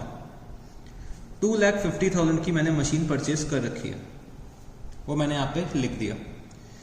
फिर इसके बाद मैंने क्या करा, 1 जुलाई को एक और मशीन परचेज करी। 1 जुलाई को मैंने एक और मशीन परचेज करी, तो मैंने यहाँ लिखा टू बैंक अकाउंट। अब बच्चे जब हम लोग मल्टीपल मशीन्स परचेज करते हैं तो हम लोग उनको नंबर से डिनोट कर देते हैं। ये मेरी कौन सी मशीन नंबर 1, ये मेरी कौन सी है मशीन नंबर 2। ठीक है, तो 1 और 2। तो सेकंड मशीन जो मैंने परचेज करी वो कितने की परचेज करी, 1 लाख रुपीज की परचेज करी है। फिर बच्चे मेरा ईयर एंड आ गया, मैंने यहाँ पे लिखा दिसंबर 31 और यहाँ पे लिखा बाय डेप्रीसिएशन। मेरे को डेप्रीसिएशन चार्ज करना है तो by depreciation account, by depreciation account. और बच्चे मेरा मशीन फर्स्ट में कितना डेप्रीसिएशन है और मशीन सेकंड में कितना डेप्रीसिएशन है वो मैं यहाँ पे लिख दूंगा। तो बच्चे मशीन फर्स्ट का जो डेप्रीसिएशन आ रहा था कितना आ रहा था, 12,500 और मशीन सेकंड का डेप्रीसिएशन आ रहा था 5,000 रुपीज। तो मैंने यहाँ पे टोटल डेप्रीसिएशन कितना लिखा, 17,500 रुपीज। ठीक है, मेरे को डेप्रीसिएशन अलग अलग मशीन्स का अलग अलग दिखाना है। फिर यहाँ पे मेरा क्या आ जाएगा, by balance carried down. By balance carry down मेरी फर्स्ट मशीन का जो बैलेंस आ रहा है और जो मेरी सेकंड मशीन का बैलेंस आ रहा है वो मैं यहाँ पे लिख दूंगा। तो फर्स्ट मशीन का आ रहा था 2,37,500 और सेकंड मशीन का आ रहा है कितना, 95,000 रुपीज। ठीक है, इसका टोटल कितना आ जाएगा, 2,37,500 प्लस 95,000 रुपीज कितना हो जाएगा, 3,32,500 रुपीज। ठीक है, तो ये बच्चे मैंने 2006 का मशीनरी अकाउंट तो प्रिपेयर कर दिया। फिर हम लोग आते हैं 2007 पे। 2007 पे तो चलो 2007 पे भी आ जाते हैं अब हम लोग। तो मैंने यहाँ लिखा 2007 1 जनवरी। ठीक है, मैंने यहाँ पे लिखा to balance brought down. To balance brought down कितना आ रहा है, 3,32,500 रुपीज। ठीक है, ये मेरा आ रहा है फर्स्ट मशीन और सेकंड मशीन दोनों का मिला के। तो फर्स्ट मशीन का कितना आ रहा है, 2,37,500 और सेकंड मशीन का कितना आ रहा है, 95,000 रुपीज। ठीक है, तो इसको यहाँ लिखने की जगह यहाँ पे लिख लो आप लोग 3,32,500 रुपीज। ठीक है, इसके बाद मैंने क्या करा, फिर से 31 दिसंबर को डेप्रीसिएशन चार्ज करा। तो बच्चे ये क्या है, रेपिटेटिव प्रोसेस है। बस मेरे को अपना वर्किंग नोट सही से बना लेना है और वर्किंग नोट की फिगर्स मेरे को कॉपी कर देनी है अपने मशीनरी अकाउंट में। तो बाय डेप्रीसिएशन अकाउंट, तो फर्स्ट मशीनरी पे कितना डेप्रीसिएशन है और सेकंड मशीनरी पे कितना डेप्रीसिएशन है। तो फर्स्ट मशीनरी पे आ रहा था 12,500, सेकंड मशीनरी पे आ रहा है मेरा 5,000 रुपीज। ठीक है, तो टोटल डेप्रीसिएशन मेरा कितना हो गया, 17,500 रुपीज हो गया। ठीक है, फिर मेरे को क्या करना है, क्लोजिंग बैलेंस निकालना है। तो मैंने यहां लिखा बाय बैलेंस कैरीड डाउन। तो फर्स्ट मशीन का कितना आएगा और सेकंड मशीन का कितना आएगा। तो फर्स्ट मशीन का आ रहा है 2,25,000 रुपीज और सेकंड मशीन का बच्चे आ रहा है 90,000 रुपीज। इसका अगर मैं टोटल करता हूं तो कितना आ जाएगा, 3,15,000 रुपीज। तो ये मैंने 2007 का भी मशीनरी अकाउंट बना दिया। तो 3,30,500 रुपीज, 3,32,500 रुपीज। फिर हम लोग आते हैं 2008 पे। तो 2008 पे मैंने क्या लिखा, सबसे पहले Jan 1 to balance brought down, to to balance brought down first machine second machine, ठीक है। 2,25,000 और 90,000, ये टोटल कितना हो जाएगा? 3,15,000 रुपीज हो जाएगा, ठीक है। फिर मैंने क्या करा, अपनी जो फर्स्ट मशीन थी वो कब बेच दी? 1 जुलाई को सेल ऑफ कर दी। तो 1 जुलाई को मेरे को क्या करना पड़ेगा? डेप्रिसिएशन लगाना पड़ेगा। तो मैंने यहाँ लिखा जुलाई 1, ठीक है। मैंने क्या करना है, फर्स्ट मशीन में डेप्रिसिएशन चार्ज करना है क्योंकि मैंने इसको 6 मंथ यूज करा है। तो डेप्रिसिएशन मैंने ऑलरेडी निकाल रखा है बाय डेप्रिसिएशन, और मैंने लिख दिया ब्रैकेट में 1। कितना डेप्रिसिएशन आ रहा था? 12,500 रुपीज का मेरा डेप्रिसिएशन आ रहा है। और बच्चे मैंने अपने मशीनरी को सेल कितने में करा है? तो मैंने यहाँ लिखा by bank account, by bank account. तो बच्चे बैंक अकाउंट से मैंने सेल करा, और सेल करा है 1,43,000 रुपीज का सेल आउट करा। तो मैंने यहाँ लिखा बाय बैंक अकाउंट 1,43,000 रुपीज। और बच्चे जब मैंने सेल करा तो मेरे को क्या हुआ? लॉस हुआ। तो लॉस मैं लिख सकता हूँ by loss on sale of machinery, या फिर डायरेक्टली मैं लिख सकता हूँ by profit and loss account. तो दोनों मेरे पास ऑप्शन है, मैंने डायरेक्टली लिख दिया by profit and loss account, क्योंकि लॉस को मेरे को कहाँ ट्रांसफर करना है? प्रॉफिट एंड लॉस अकाउंट में ट्रांसफर करना है। तो by profit and loss account, और मैंने ब्रैकेट में लिख दिया लॉस। तो लॉस कितना आ रहा था मेरा? वर्किंग नोट पे देख के बताना मेरे को। तो लॉस आ रहा है 69,500 रुपीज का। लॉस कितना आ रहा है? 69,500 रुपीज का। अच्छा, मैं यहाँ पे अगर एक और बात आपको बताना चाहूँ तो मेरी यहाँ पे सुनने की कोशिश करना, समझने की कोशिश करना। मेरे मशीन की जो वैल्यू थी वो कितनी थी? 2,25,000 रुपीज आ रही थी ओपनिंग बैलेंस। अगर बच्चे इसका टोटल करोगे तो ये भी 2,25,000 रुपीज ही आएगा, करके देख लेना। 12,500 प्लस 1,43,000 प्लस 69,500। तो मेरा जो डेबिट का और क्रेडिट का टोटल है वो बराबर आना चाहिए मशीनरी अकाउंट का। तो इसका टोटल करोगे तो ये भी 2,25,000 रुपीज ही आएगा, मतलब मैंने सब कुछ सही कर रखा है। तो इस तरीके से हम लोग क्या कर सकते हैं? क्रॉस चेक कर सकते हैं। मतलब ये जो टोटल है यहीं पे आना चाहिए जब मैं सेल आउट करता हूँ। तो ये टोटल अगर मैच हो रहा है तो मतलब मैंने सही कर रखा होगा, ठीक है जी। तो जुलाई 1 को मैंने सेल आउट करी, ये वाली machine first machine sell out करी। और बच्चे जुलाई 1 को मैं एक और मशीनरी परचेज करके ला रहा हूं, तो मैंने यहाँ लिखा टू बैंक अकाउंट। और बच्चे मैं यहाँ पे 3rd नंबर की मशीनरी परचेज कर रहा हूं, तो मैंने यहाँ लिखा 3rd। कितने की मैंने मशीनरी परचेज करी है? 2 लाख रुपीज की मैंने परचेज करी है, तो मैंने यहाँ लिखा 2 लाख रुपीज, ठीक है जी। फिर मेरे को क्या करना है? 31 दिसंबर में फिर से डेप्रिसिएशन चार्ज करना है, तो मैंने यहाँ पे लिखा bye depreciation account, bye depreciation account. तो मैं इस बार सेकंड मशीनरी पे चार्ज कर रहा हूँ और 3rd मशीनरी पे डेप्रिसिएशन चार्ज कर रहा हूँ। तो सेकंड मशीनरी पे जो मेरे को डेप्रिसिएशन चार्ज करना है वो कितना है? 5,000 रुपीज। और बच्चे ये मैंने 1 जुलाई पे जरूर खरीद रखी है, बट मेरे को क्वेश्चन में क्या रेट दे रखा है? 5%, नॉट 5% पर एनम, 5% दे रखा है। तो मेरे को क्या करना है? पूरे साल का डेप्रिसिएशन चार्ज करना है। कितना आ जाएगा? 10,000 रुपीज, जो हम लोग ऑलरेडी वर्किंग नोट में कैलकुलेट कर चुके हैं। तो ये कितना हो गया टोटल डेप्रिसिएशन? 15,000 रुपीज। अब मेरे को यहाँ क्या कर देना है? 31 दिसंबर में क्लोजिंग बैलेंस लिख देना है। तो बाय बैलेंस कैरी डाउन, तो मशीनरी सेकंड का बैलेंस और मशीनरी 3rd का बैलेंस देख लेना कितना आ रहा है वर्किंग नोट में। तो बैलेंस आना चाहिए ये 85,000 रुपीज, और ये कितना आ जाएगा? 1,90,000 रुपीज, ठीक है। इसका टोटल करोगे, तो कितना आएगा? 1,90,000 प्लस 85,000, 2,75,000 रुपीज, ठीक है। 2,75,000 रुपीज। तो टोटल यहाँ पे कर देना जो भी आ रहा है। आई थिंक टोटल आ जाएगा 5,15,000। यहाँ पे भी लिख दो 5,15,000 रुपीज, ठीक है। तो यहाँ पे हम लोगों ने अपना मशीनरी अकाउंट भी बना लिया। तो बच्चे जब कभी भी प्रॉफिट या लॉस होगा सेल ऑफ मशीनरी में, तो वो हम लोग ऐसे दिखाएंगे, ठीक है। मेरे को डेप्रिसिएशन लिख देना है, मेरे को बैंक अकाउंट से कितनी सेल कर रही है वो मैं लिख दूंगा, और प्रॉफिट एंड लॉस जो भी आ रहा होगा। अगर लॉस आ रहा होगा तो मैं क्रेडिट साइड में लिखूंगा, अगर प्रॉफिट आ रहा होगा तो बच्चे यहाँ पे लिखूंगा। जैसे अगर मान लो इस क्वेश्चन में प्रॉफिट आ रहा होता, प्रॉफिट मैं यहाँ पे लिखता, और बच्चे इन दोनों का टोटल प्लस प्रॉफिट को अगर मैं माइनस करता तब भी टोटल कितना आना चाहिए था? 2,25,000 रुपीज आना चाहिए था। तो प्रॉफिट आएगा तो मैं कहाँ पे लिखूंगा? Debit side of the machinery account. Loss होगा तो मैं कहाँ पे लिखूंगा? Credit side of the machinery account. अच्छा, मेरे साथ यहाँ पे एक वर्किंग नोट लिखना, या मैं लिख सकता, वर्किंग नोट तो नहीं, मैं ये बोल सकता हूँ नोट लिखना है यहाँ पे। Note, in case rate of depreciation, rate of depreciation is not given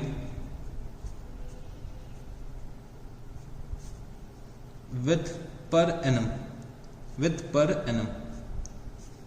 then depreciation shall be charged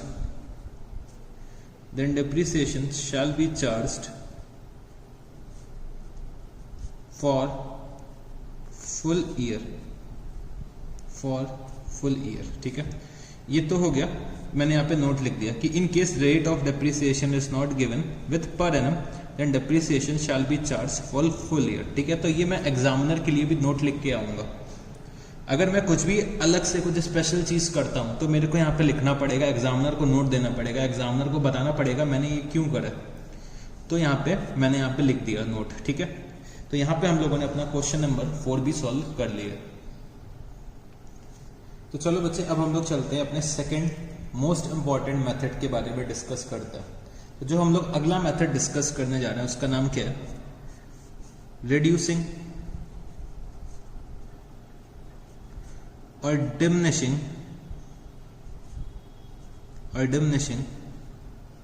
balance method,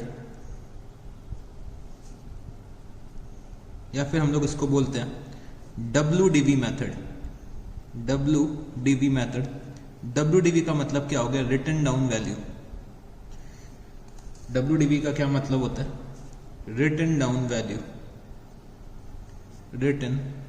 down value method, ठीक है। तो इसके ये 3 नाम होते हैं, रिड्यूसिंग बैलेंस मेथड या फिर डिमिनिशिंग बैलेंस मेथड या WDV मेथड। तो एग्जाम में हमें हो सकता है किसी भी एक नाम से वो कह दे कि हमें डेप्रिसिएशन कैलकुलेट करना है। और ये जो मेथड है बच्चे, ये मेरा मोस्ट इंपॉर्टेंट मेथड होता है। ये जो मेथड है वो मेरा इनकम टैक्स भी रिकॉग्नाइज करता है। इनकम टैक्स में भी WDV मेथड ही यूज किया जाता है for writing of the depreciation. तो ये जो मेथड है वो बच्चे मेरा मोस्ट इंपॉर्टेंट मेथड है। ये मेथड मेरा जो है वो रियल लाइफ में, प्रैक्टिकल लाइफ में यूज होता है।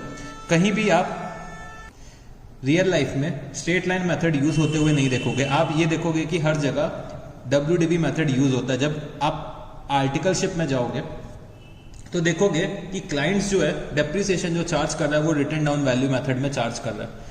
SLM मेथड कहीं भी यूज नहीं होता रियल लाइफ में, बहुत ही लिमिटेड जगह यूज होता है। अगर मैं कहना चाहूँ तो बहुत ही लिमिटेड जगह, बट हर जगह WDV मेथड यूज होता है। तो ये मेथड हमें बहुत अच्छे से आना चाहिए। तो चलो इसके बारे में थोड़ा सा लिखते हैं पहले। तो चलो मेरे साथ यहाँ पे लिखो, under this system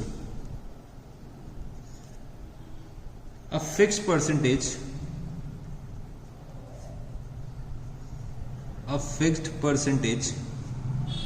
of the diminishing value of the asset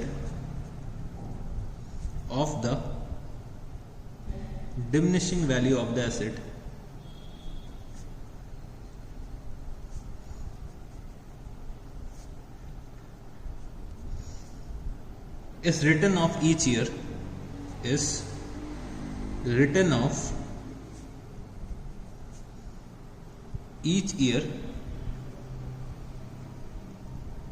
so as to reduce the asset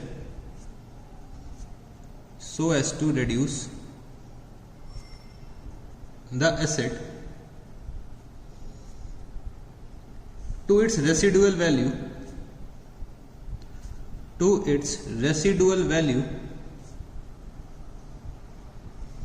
at the end of its life.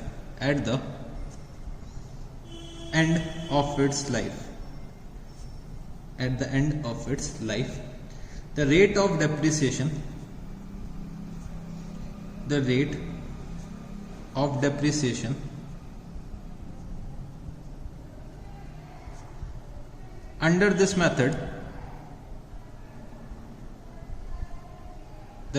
depreciation under this method, may be determined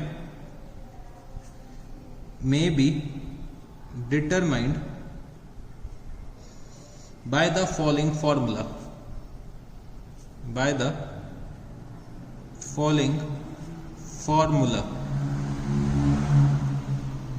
तो हम लोग क्या फॉर्मूला लगा सकते हैं? 1 - अंडर रूट ऑफ n, मैं यहाँ पे n लिखता हूँ, 1 माइनस n का under root of residual value divided by cost of asset into 100। तो ये फॉर्मूला होता है WDV का रेट निकालने के लिए, 1 माइनस n का under root residual value divided by cost of asset into 100, ठीक है। और अगर मैं लिखना चाहूं where n is equal to useful life, where n is equal to useful life, ठीक है। तो यहां पे मेरे साथ कुछ और नोट्स लिखना, यहां पे नोट्स लिखना, calculation of under root n s by C. s का मतलब क्या है? Residual value. रेसिडुअल वैल्यू को बच्चे सैल्वेज वैल्यू भी बोलते हैं हम लोग, ठीक है। तो s by C is done with the help of logarithms. आप लोगों ने मैथ्स में लॉगरिथम्स पढ़ रखे होंगे, with the help of logarithms. तो हमें लॉगरिथम्स का यूज करना है रेट ऑफ डेप्रिसिएशन निकालने के लिए, ठीक है। एक चीज और यहां पे लिखनी है कि asset value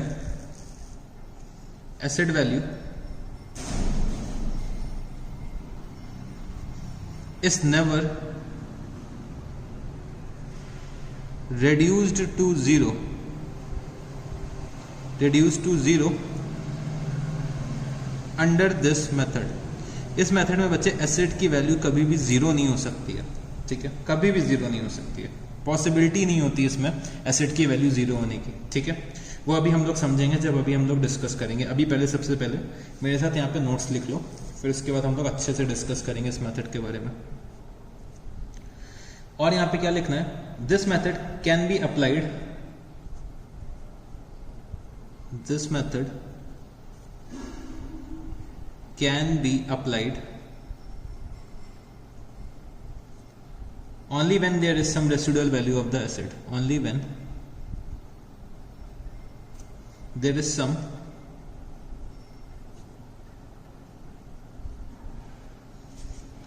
some residual value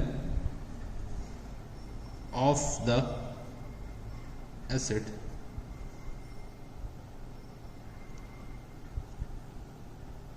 it is impossible to calculate rate of depreciation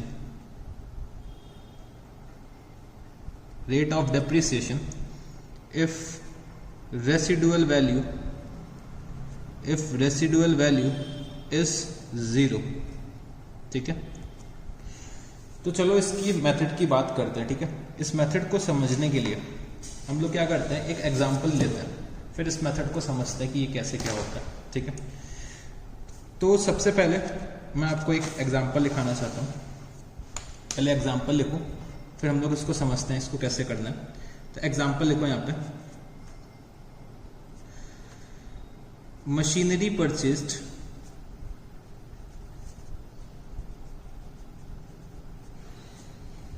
on 1st Jan 2018 rupees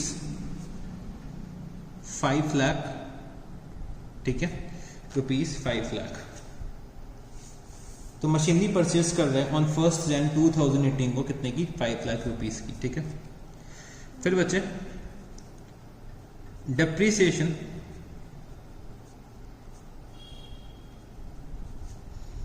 is to be provided, depreciation is to be provided at the rate of 10% per annum on WDV method, ठीक है।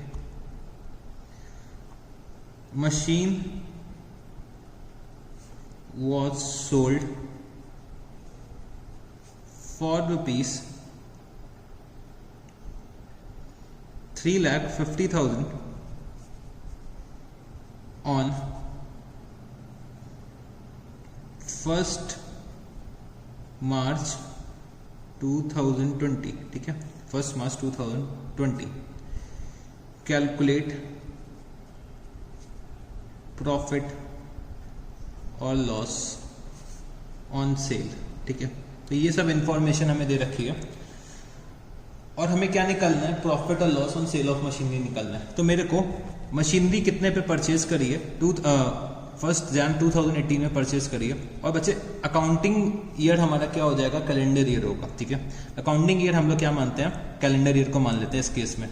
Calendar year मतलब मेरा 1 जनवरी से 31 दिसंबर। तो accounting year हम लोग कब मान रहे हैं, 1 जनवरी से 31 दिसंबर। तो कैलकुलेट क्या करना है, प्रॉफिट और लॉस ऑन सेल।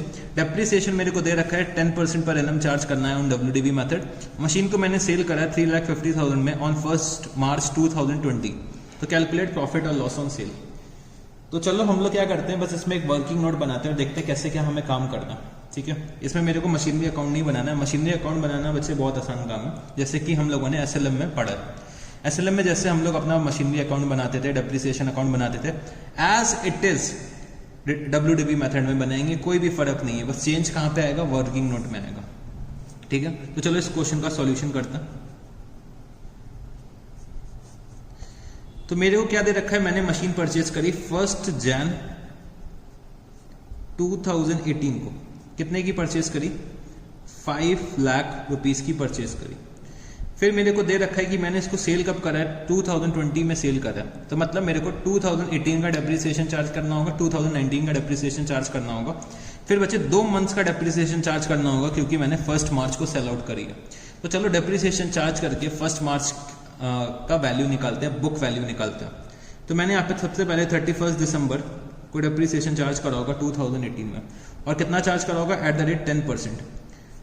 तो मैंने यहाँ पे क्या लिखा, 5 लाख का 10% मैंने निकाला, 10% पर एनम है, ठीक है। 5 लाख का 10% अगर मैं निकालता हूं तो कितना आएगा, 50,000 रुपीज। तो ये कितना हो गया, 4,50,000 रुपीज, ठीक है, 4,50,000 रुपीज। इसके बाद ये जो मेरी वैल्यू आई है, कब की आई है, 1 जनवरी 2019 की ये मेरी वैल्यू निकल के आई है, ठीक है। अब मेरे को फिर से 31 दिसंबर को डेप्रिसिएशन चार्ज करना होगा at the rate 10% per annum. But बच्चे इस मेथड में जो हम डेप्रिसिएशन चार्ज करते हैं वो हम लोग अपने रिड्यूस्ड वैल्यू पे चार्ज करते हैं, मतलब ये जो वैल्यू निकल के आई है। अभी तक जो हम लोग SLM पे चार्ज करते थे वो हम लोग क्या करते थे, ओरिजिनल कॉस्ट पे चार्ज करते थे, इसीलिए उसका नाम क्या पड़ा था, ओरिजिनल कॉस्ट। इसका नाम क्या है, written down value method. Written down value मतलब मैंने वैल्यू राइट ऑफ करके कितनी कर दी है, 4,50,000 रुपीज कर दिया। तो रिटन डाउन वैल्यू मेथड या फिर रिड्यूसिंग बैलेंस मेथड या फिर डिमिनिशिंग बैलेंस मेथड, मतलब जो बैलेंस मेरा रिड्यूस होके आ रहा है उस पर मेरे को डेप्रिसिएशन चार्ज करना है। तो डेप्रिसिएशन मैं कितने पे चार्ज करूंगा, 4,50,000 पे 10%, कितना आ जाएगा, 45,000 रुपीज। तो ये कितना हो गया, 4,05,000 रुपीज। तो ये मेरी जो वैल्यू आ रही है कब की आ रही है, 1 जनवरी 2020 पे, ठीक है। तो जो हम लोग अपना डिमिनिशिंग बैलेंस मेथड में डेप्रिसिएशन चार्ज करते हैं वो हम लोग रिड्यूस वैल्यू में चार्ज करेंगे। मतलब अब अगर मेरे को 31 दिसंबर 2020 का डेप्रिसिएशन चार्ज करना होगा तो बच्चे मैं 4,05,000 पे चार्ज करूंगा। तो हर साल क्या होता जाएगा, मेरे मशीन की वैल्यू डिक्रीज होती जाएगी। तो अगर मशीन की वैल्यू डिक्रीज होती जा रही है तो साथ साथ बच्चे देखना मेरा डेप्रिसिएशन भी डिक्रीज होगा। देखो यहाँ पे 50,000 का था और यहाँ पे कितना हो गया, 45,000 का हो गया। नेक्स्ट ईयर अगर मैं चार्ज करूंगा तो 40,500 होगा अगर मैं पूरे साल का निकालता हूँ। तो हर साल क्या हो रहा है, डेप्रिसिएशन भी कम होता जाएगा। अच्छा बच्चे, जिस हिसाब से जिस रेट पे मेरे मशीन की वैल्यू कम होगी उसी रेट पे मेरा डेप्रिसिएशन भी कम होगा। अगर आप देखना चाहो तो 5 लाख से 4.5 लाख हुआ, मतलब 50,000 की वैल्यू मेरी रिड्यूस हो रही है, ठीक है। 50,000 की वैल्यू रिड्यूस हो रही है और बच्चे 50,000 का क्या है, डेप्रिसिएशन है। तो अगर मैं रेट की बात करूं तो ये 10% से कम हो रहा है, इसकी वैल्यू 10% से रिड्यूस हुई। तो बच्चे डेप्रिसिएशन की भी वैल्यू 10% से ही रिड्यूस होगी। जब मैं नेक्स्ट टाइम भी निकालूंगा 40,500 तब भी 10% आएगा। तो ये क्या होता है, इसके पीछे के लॉजिक्स होते हैं। अब जो ये 4,05,000 रुपीज आ रखा है, अब मैंने क्या करा, 1 मार्च को मशीनरी सेल करी है तो मेरे को 1 मार्च तक का डेप्रिसिएशन निकालना पड़ेगा। तो 4,05,000 पे मैं डेप्रिसिएशन निकालूंगा, क्योंकि मैं कौन सा मेथड फॉलो कर रहा हूँ, रिड्यूसिंग बैलेंस मेथड फॉलो कर रहा हूँ। ओरिजिनल कॉस्ट मेथड अगर मैं फॉलो करता तो मैं 5 लाख रुपीस पे निकालता, बट मैं यहाँ पे रिड्यूसिंग बैलेंस मेथड फॉलो कर रहा हूँ। तो रिड्यूसिंग बैलेंस में मेरा जो बैलेंस कितना आ रहा है 4,05,000 rupees.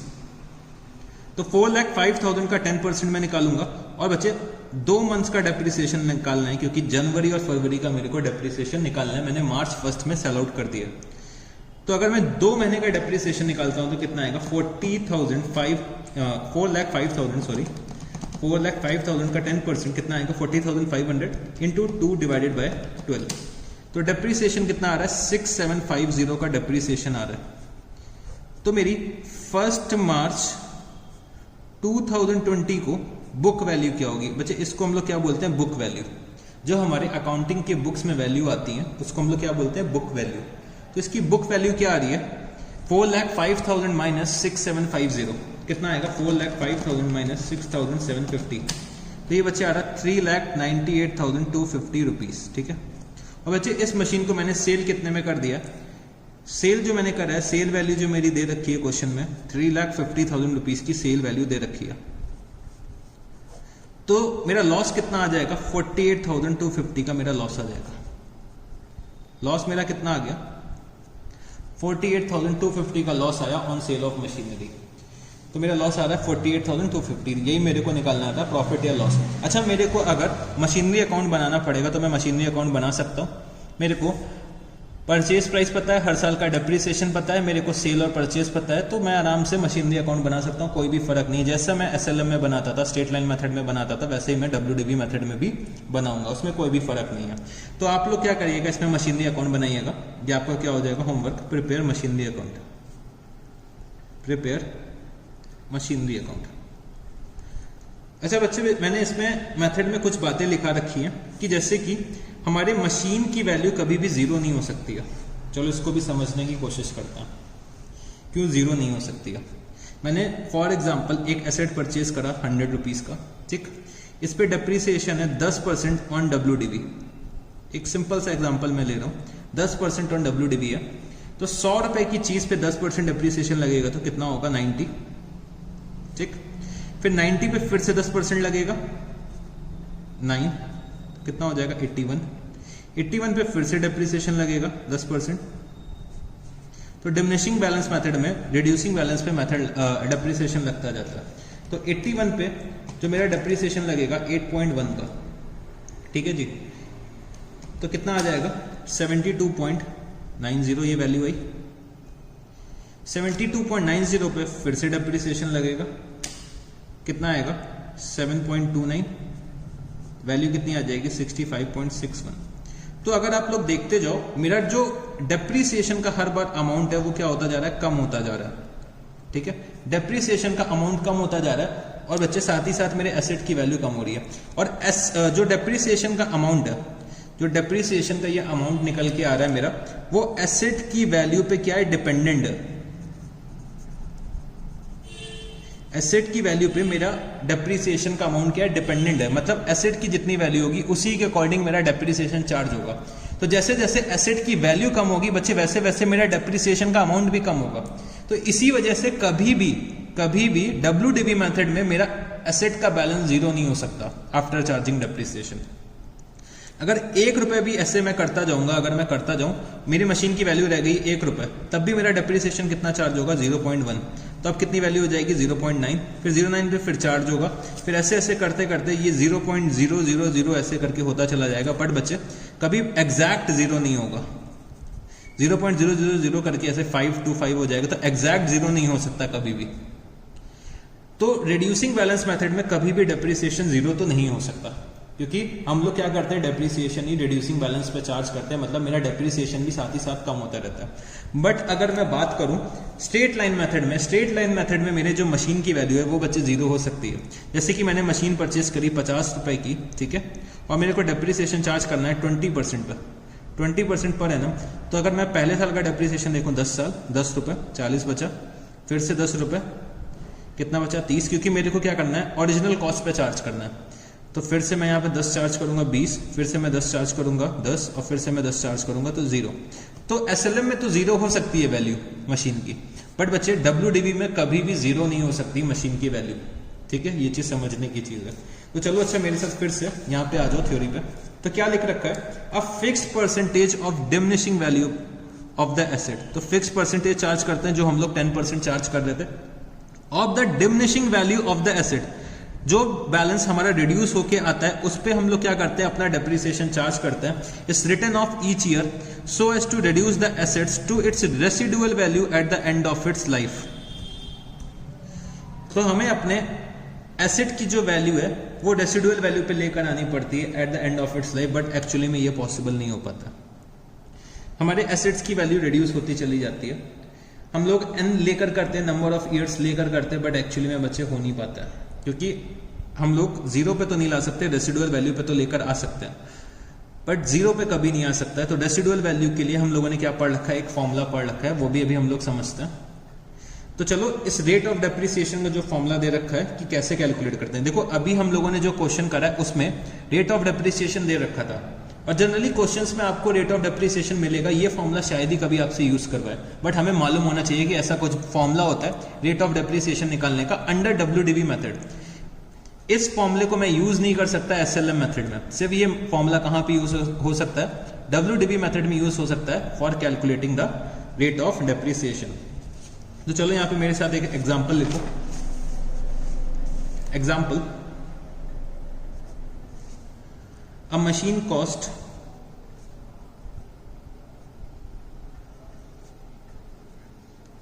cost rupees 1 lakh. Its residual value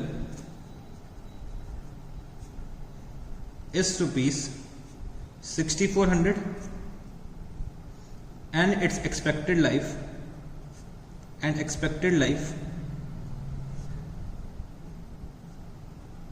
is 3 years. You are required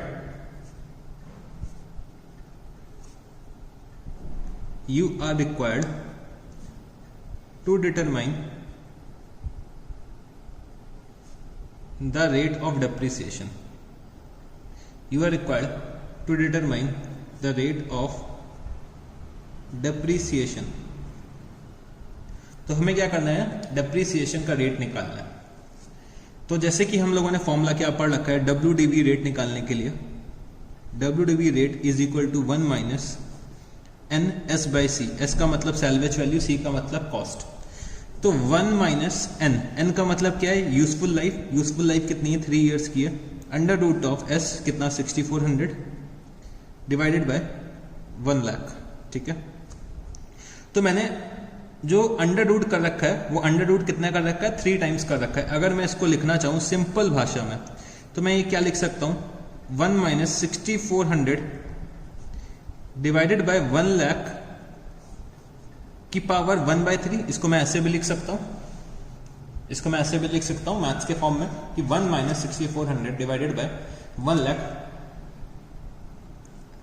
1 lakh की पावर 1/3। अगर मैं इसको और अच्छे से सॉल्व करना चाहूं तो मैं कैसे कर सकता हूं, इसको अगर मैं और शॉर्ट फॉर्म में लिखना चाहूं तो मैं कैसे लिख सकता हूं। अच्छा 6400 है और बच्चे नीचे कितना आ रहा है, 1 लाख आ रहा है। तो मैंने क्या करा, 0 0 ये कैंसिल कर दिए, 2 0 कैंसिल कर दिए। ठीक, अब मेरा कितना बचा, 64 बाय 1000। 64 को मैं कैसे लिख सकता हूं, 4 इंटू 4 इंटू 4, 4 4 जा 16, 16 4 जा 64। ठीक है जी।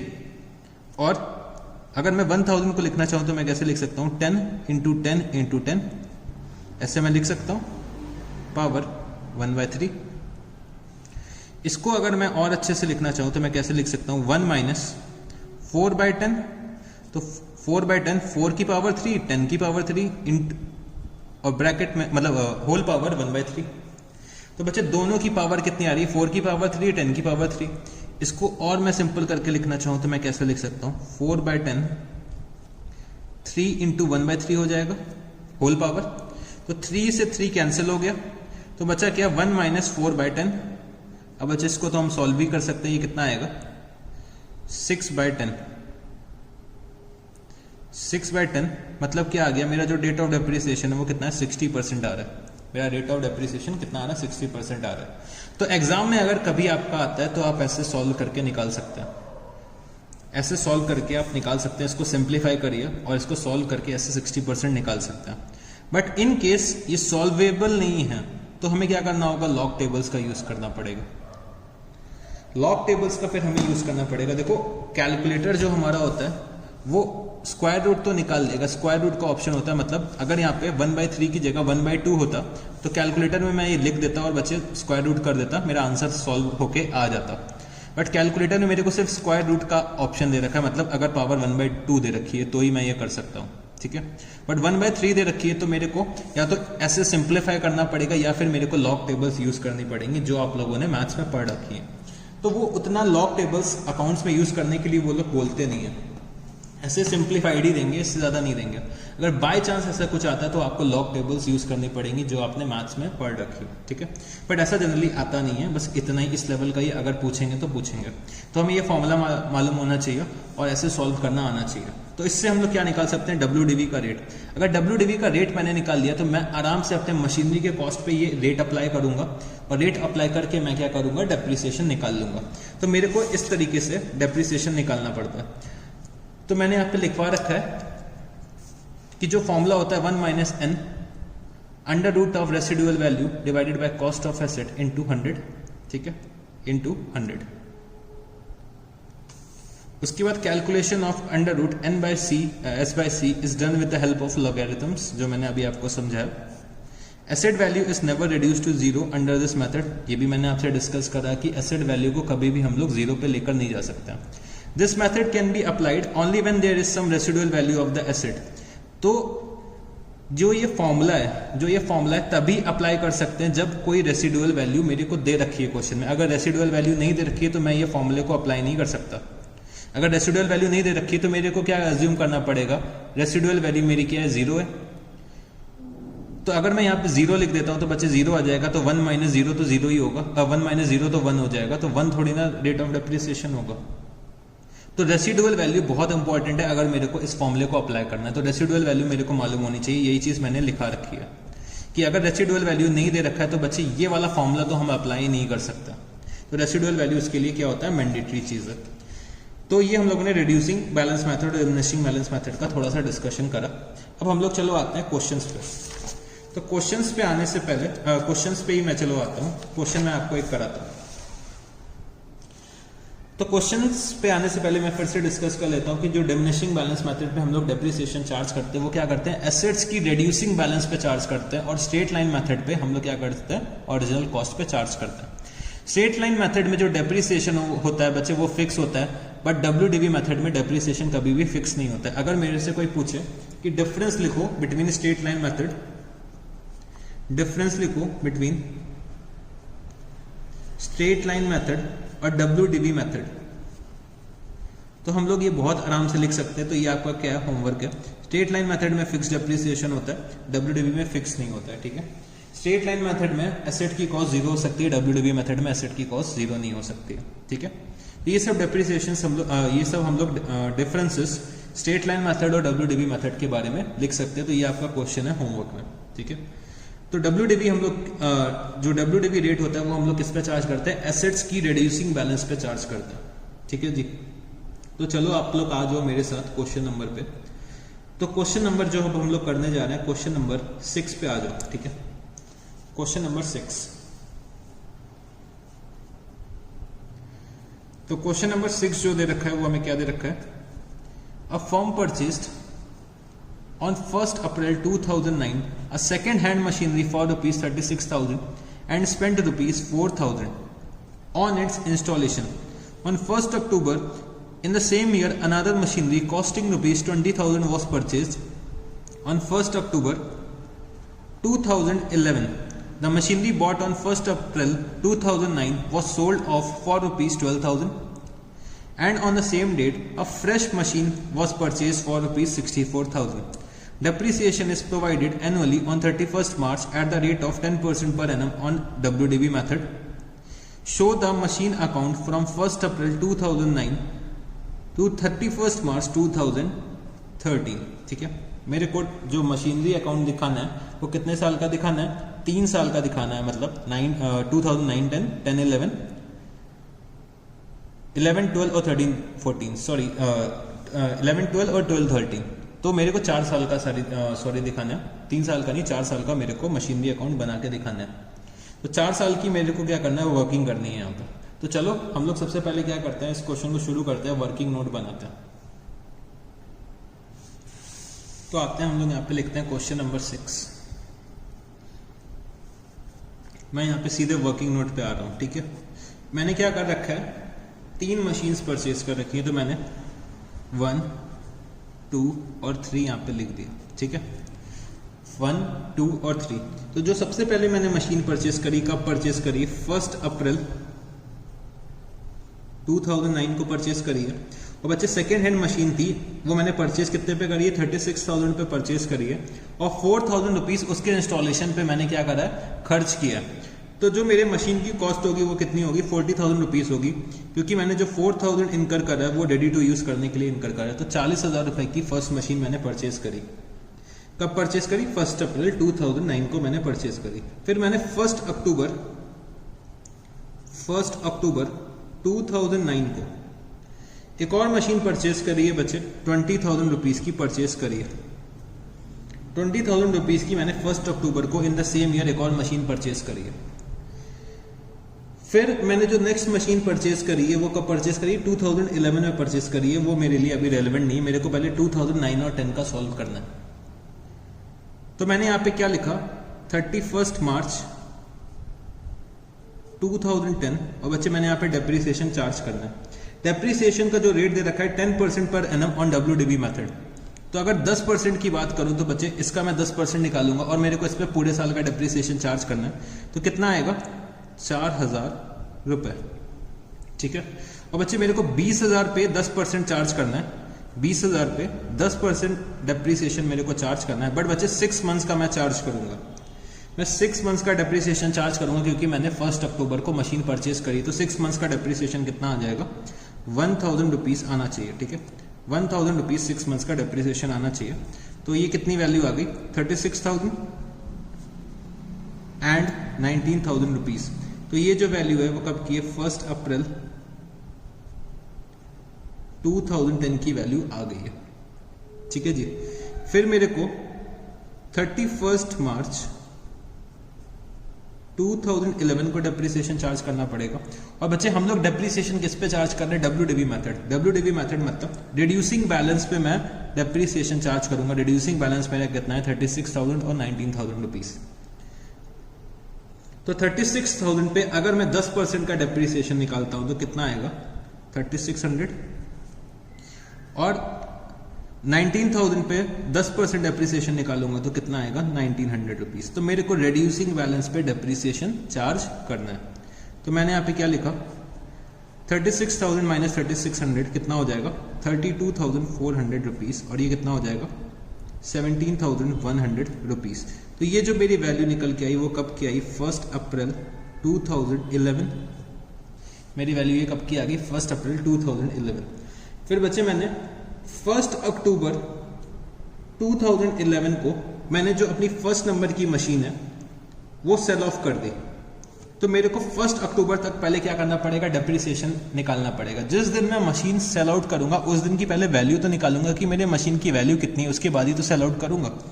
तो मेरे को अपनी 1 अक्टूबर की वैल्यू निकालनी है। तो मैंने क्या करा, 30 सितंबर तक का डेप्रिसिएशन चार्ज करना है। 30 सितंबर तक कितना टाइम हो जाएगा, 6 मंथ्स का टाइम हो जाएगा।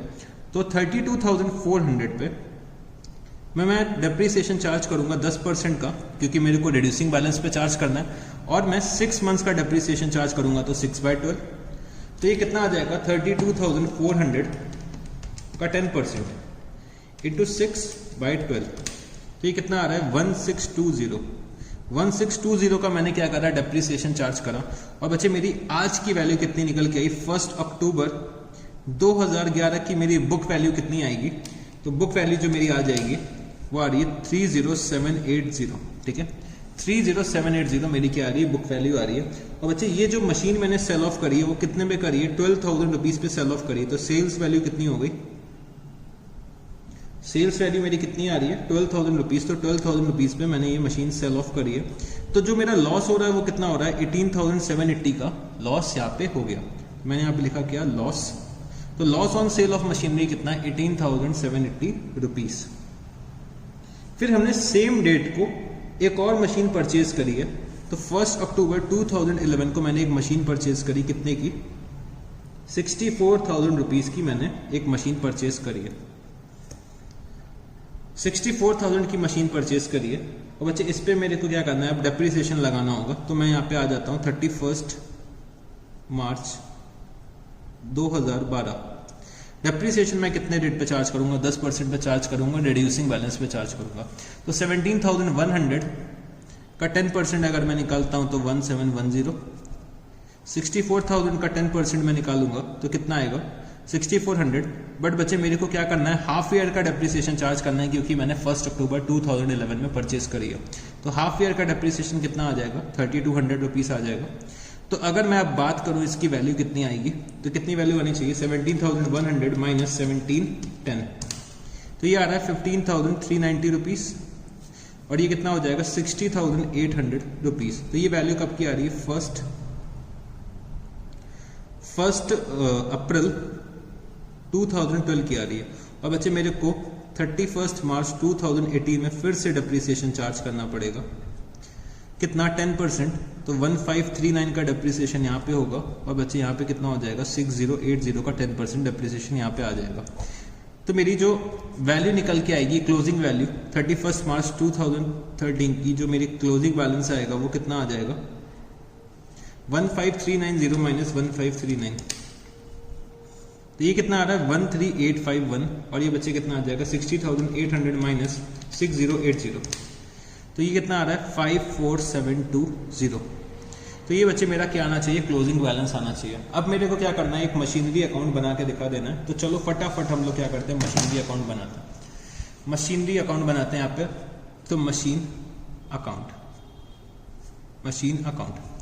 तो मशीन अकाउंट हमें बनाना है, फटाफट हम लोग मशीन अकाउंट एक बनाएंगे, क्योंकि हम लोगों ने वर्किंग नोट बना रखा है। तो मेरे को सिर्फ फिगर्स कॉपी करनी है वर्किंग नोट से। तो कॉपी करते हैं फटाफट, क्योंकि कॉपी करने में तो हम लोग एक्सपर्ट है। तो मशीन अकाउंट मैंने यहाँ पे लिखा 2009 1 अप्रैल को मैंने क्या करा, मशीन परचेज करी। तो टू बैंक अकाउंट। बच्चे मल्टीपल मशीनरी हैं, तो हम लोग लिख देते हैं मशीनरी नंबर 1 कितने की परचेज करी है, 40,000 रुपीज की परचेज करी है। फिर मैंने 1 अक्टूबर को एक और मशीन परचेज करी है, तो to bank account. Second machinery जो परचेज करी है मैंने, कितने की परचेज करी है, 20,000 रुपीज की परचेज करी है। फिर बच्चे मैं 31 मार्च को डेप्रिसिएशन चार्ज करने जा रहा हूं। तो 2010 में मैं चार्ज करूंगा। तो 2010 31 मार्च 2010 को मैं डेप्रिसिएशन चार्ज करूंगा। तो bye depreciation account, bye depreciation account. तो मशीनरी फर्स्ट में मैं चार्ज कर रहा हूं, मशीनरी सेकंड में मैं चार्ज कर रहा हूं। तो मशीनरी फर्स्ट का जो मैंने डेप्रिसिएशन निकाला था वो कितना आ रहा था, 4,000 रुपीज। और मशीनरी सेकंड का जो मैंने बैलेंस निकाला था वो कितना आ रहा था, जो डेप्रिसिएशन मैंने निकाला था ये आ रहा था 1,000 रुपीज। ठीक है, तो टोटल डेप्रिसिएशन कितना होगा, 5,000 रुपीज। और जो मेरा बैलेंस निकल के आएगा वो कितना आएगा, बाय बैलेंस कैरीड डाउन। तो फर्स्ट मशीन और सेकंड मशीन, फर्स्ट मशीन का बैलेंस आ रहा है कितना, 36,000। और सेकंड मशीन का कितना, 19,000 रुपीज। टोटल कितना हो जाएगा, 36 + 19 55,000 रुपीज। ठीक है, तो ये मैंने फर्स्ट ईयर का ड्रॉ कर दिया मशीनरी अकाउंट। सेकेंड ईयर में मैं आता हूं, तो मैं यहाँ पे लिखता हूँ 1 अप्रैल 2010। और मैं यहाँ पे लिखता हूँ to balance brought down, to balance brought down. मेरा फर्स्ट मशीन और मेरी second machine 36,000 and 19,000 rupees. Total कितना हो गया, 55,000 रुपीज। ठीक है जी। फिर मैं 31 मार्च 2011 में फिर से डेप्रिसिएशन चार्ज करूंगा। तो मैंने यहां लिखा बाय डेप्रिसिएशन अकाउंट, फर्स्ट और सेकंड। तो डेप्रिसिएशन कितना आ जाएगा, 3600 एंड 1900। डेप्रिसिएशन कितना हो जाएगा, 5500 रुपीज। और मेरा जो बैलेंस आएगा बाय बैलेंस कैरीड डाउन, मेरा बैलेंस कितना आ जाएगा, फर्स्ट मशीन का और सेकंड मशीन का बैलेंस कितना आ जाएगा। तो फर्स्ट मशीन का बैलेंस मैंने निकाला था 32,400 रुपीज़ और सेकंड मशीन का आ जाएगा 17,100 रुपीज़। तो टोटल बैलेंस अगर मैं निकालता हूँ तो कितना आएगा 49,500 रुपीज़। तो ये बच्चे मैंने सेकंड ईयर का भी अपना मशीनरी अकाउंट ड्रॉ कर दिया। फिर मैं आता हूँ अपने थर्ड ईयर पर। तो मैंने यहाँ पे लिखा 1 अप्रैल 2011, यहाँ पे मैंने लिखा to balance brought down, machinery first और मशीनरी सेकंड 32,400 एंड 17,100, टोटल कितना है ये 49,500 का। बच्चे फर्स्ट मशीन को मैंने सेल ऑफ कर दिया है कब 1 अक्टूबर को, तो मेरे को क्या करना पड़ेगा, डेप्रीसिएशन चार्ज करना पड़ेगा। तो मैं 1 अक्टूबर को डेप्रीसिएशन चार्ज करने जा रहा हूं, तो कितना डेप्रीसिएशन आ जाएगा by depreciation account, by depreciation account. Depreciation मैं कैलकुलेट कर चुका हूं, डेप्रीसिएशन जो मेरा आ रहा था 1620 आ रहा था। और बच्चे जो मैंने सेल करी है वो कितने में करी है, तो बाय बैंक अकाउंट। कितने में सेल कर रखी है मशीन 1 को, तो मैंने बाय बैंक अकाउंट यहाँ पे लिख दिया मशीनरी 1, 12,000 रुपीज़ की सेल करी। और बच्चे मेरे को लॉस हुआ है तो मैं यहाँ पे क्या लिख दूंगा, by profit and loss account, और ब्रैकेट में मैंने क्या लिख दिया, लॉस। लॉस कितने का आ रहा है, 18,780 का आ रहा है, 18,780 का आ रहा है। अगर इसका टोटल करोगे तो बच्चे टोटल जो इसका है 32,400 रुपीज़ आना चाहिए। तो एक बार ये आप लोग चेक कर लीजिएगा। फिर मैंने क्या करा, एक 1 अक्टूबर को एक और मशीन परचेज करी, तो टू बैंक अकाउंट। तो ये मैंने 3rd नंबर की मशीन परचेज करी, कितने में परचेज करी है, 64,000 रुपीज़ पे परचेज करी है। फिर बच्चे हमने 31 मार्च 2012 में डेप्रीसिएशन चार्ज किया होगा, तो by depreciation account, by depreciation account. तो मैंने सेकंड मशीन पे डेप्रीसिएशन चार्ज करा, थर्ड मशीन पे डेप्रीसिएशन चार्ज करा। डेप्रीसिएशन का अमाउंट मैं ऑलरेडी निकाल चुका हूँ 1710 एंड 3200 रुपीज़। तो टोटल कितना आ जाएगा, ये टोटल आ जाएगा ये 4910, ठीक है। और मेरा क्लोजिंग बैलेंस कितना आ जाएगा, तो by balance carried down, by balance carried down कितना आएगा, सेकंड मशीन का और थर्ड मशीन का, ये भी मैं निकाल चुका हूँ। तो ये आ रहा है 15390 और ये कितना आ रहा है 60800। टोटल कितना आ जाएगा 15390 और 6880 का, तो ये आ रहा है 76190। तो ये मैंने 3rd ईयर का भी अपना मशीनरी अकाउंट बना लिया। मैं लास्ट ईयर पे आता हूँ, तो लास्ट ईयर का भी चलो मशीनरी अकाउंट बना लेते हैं।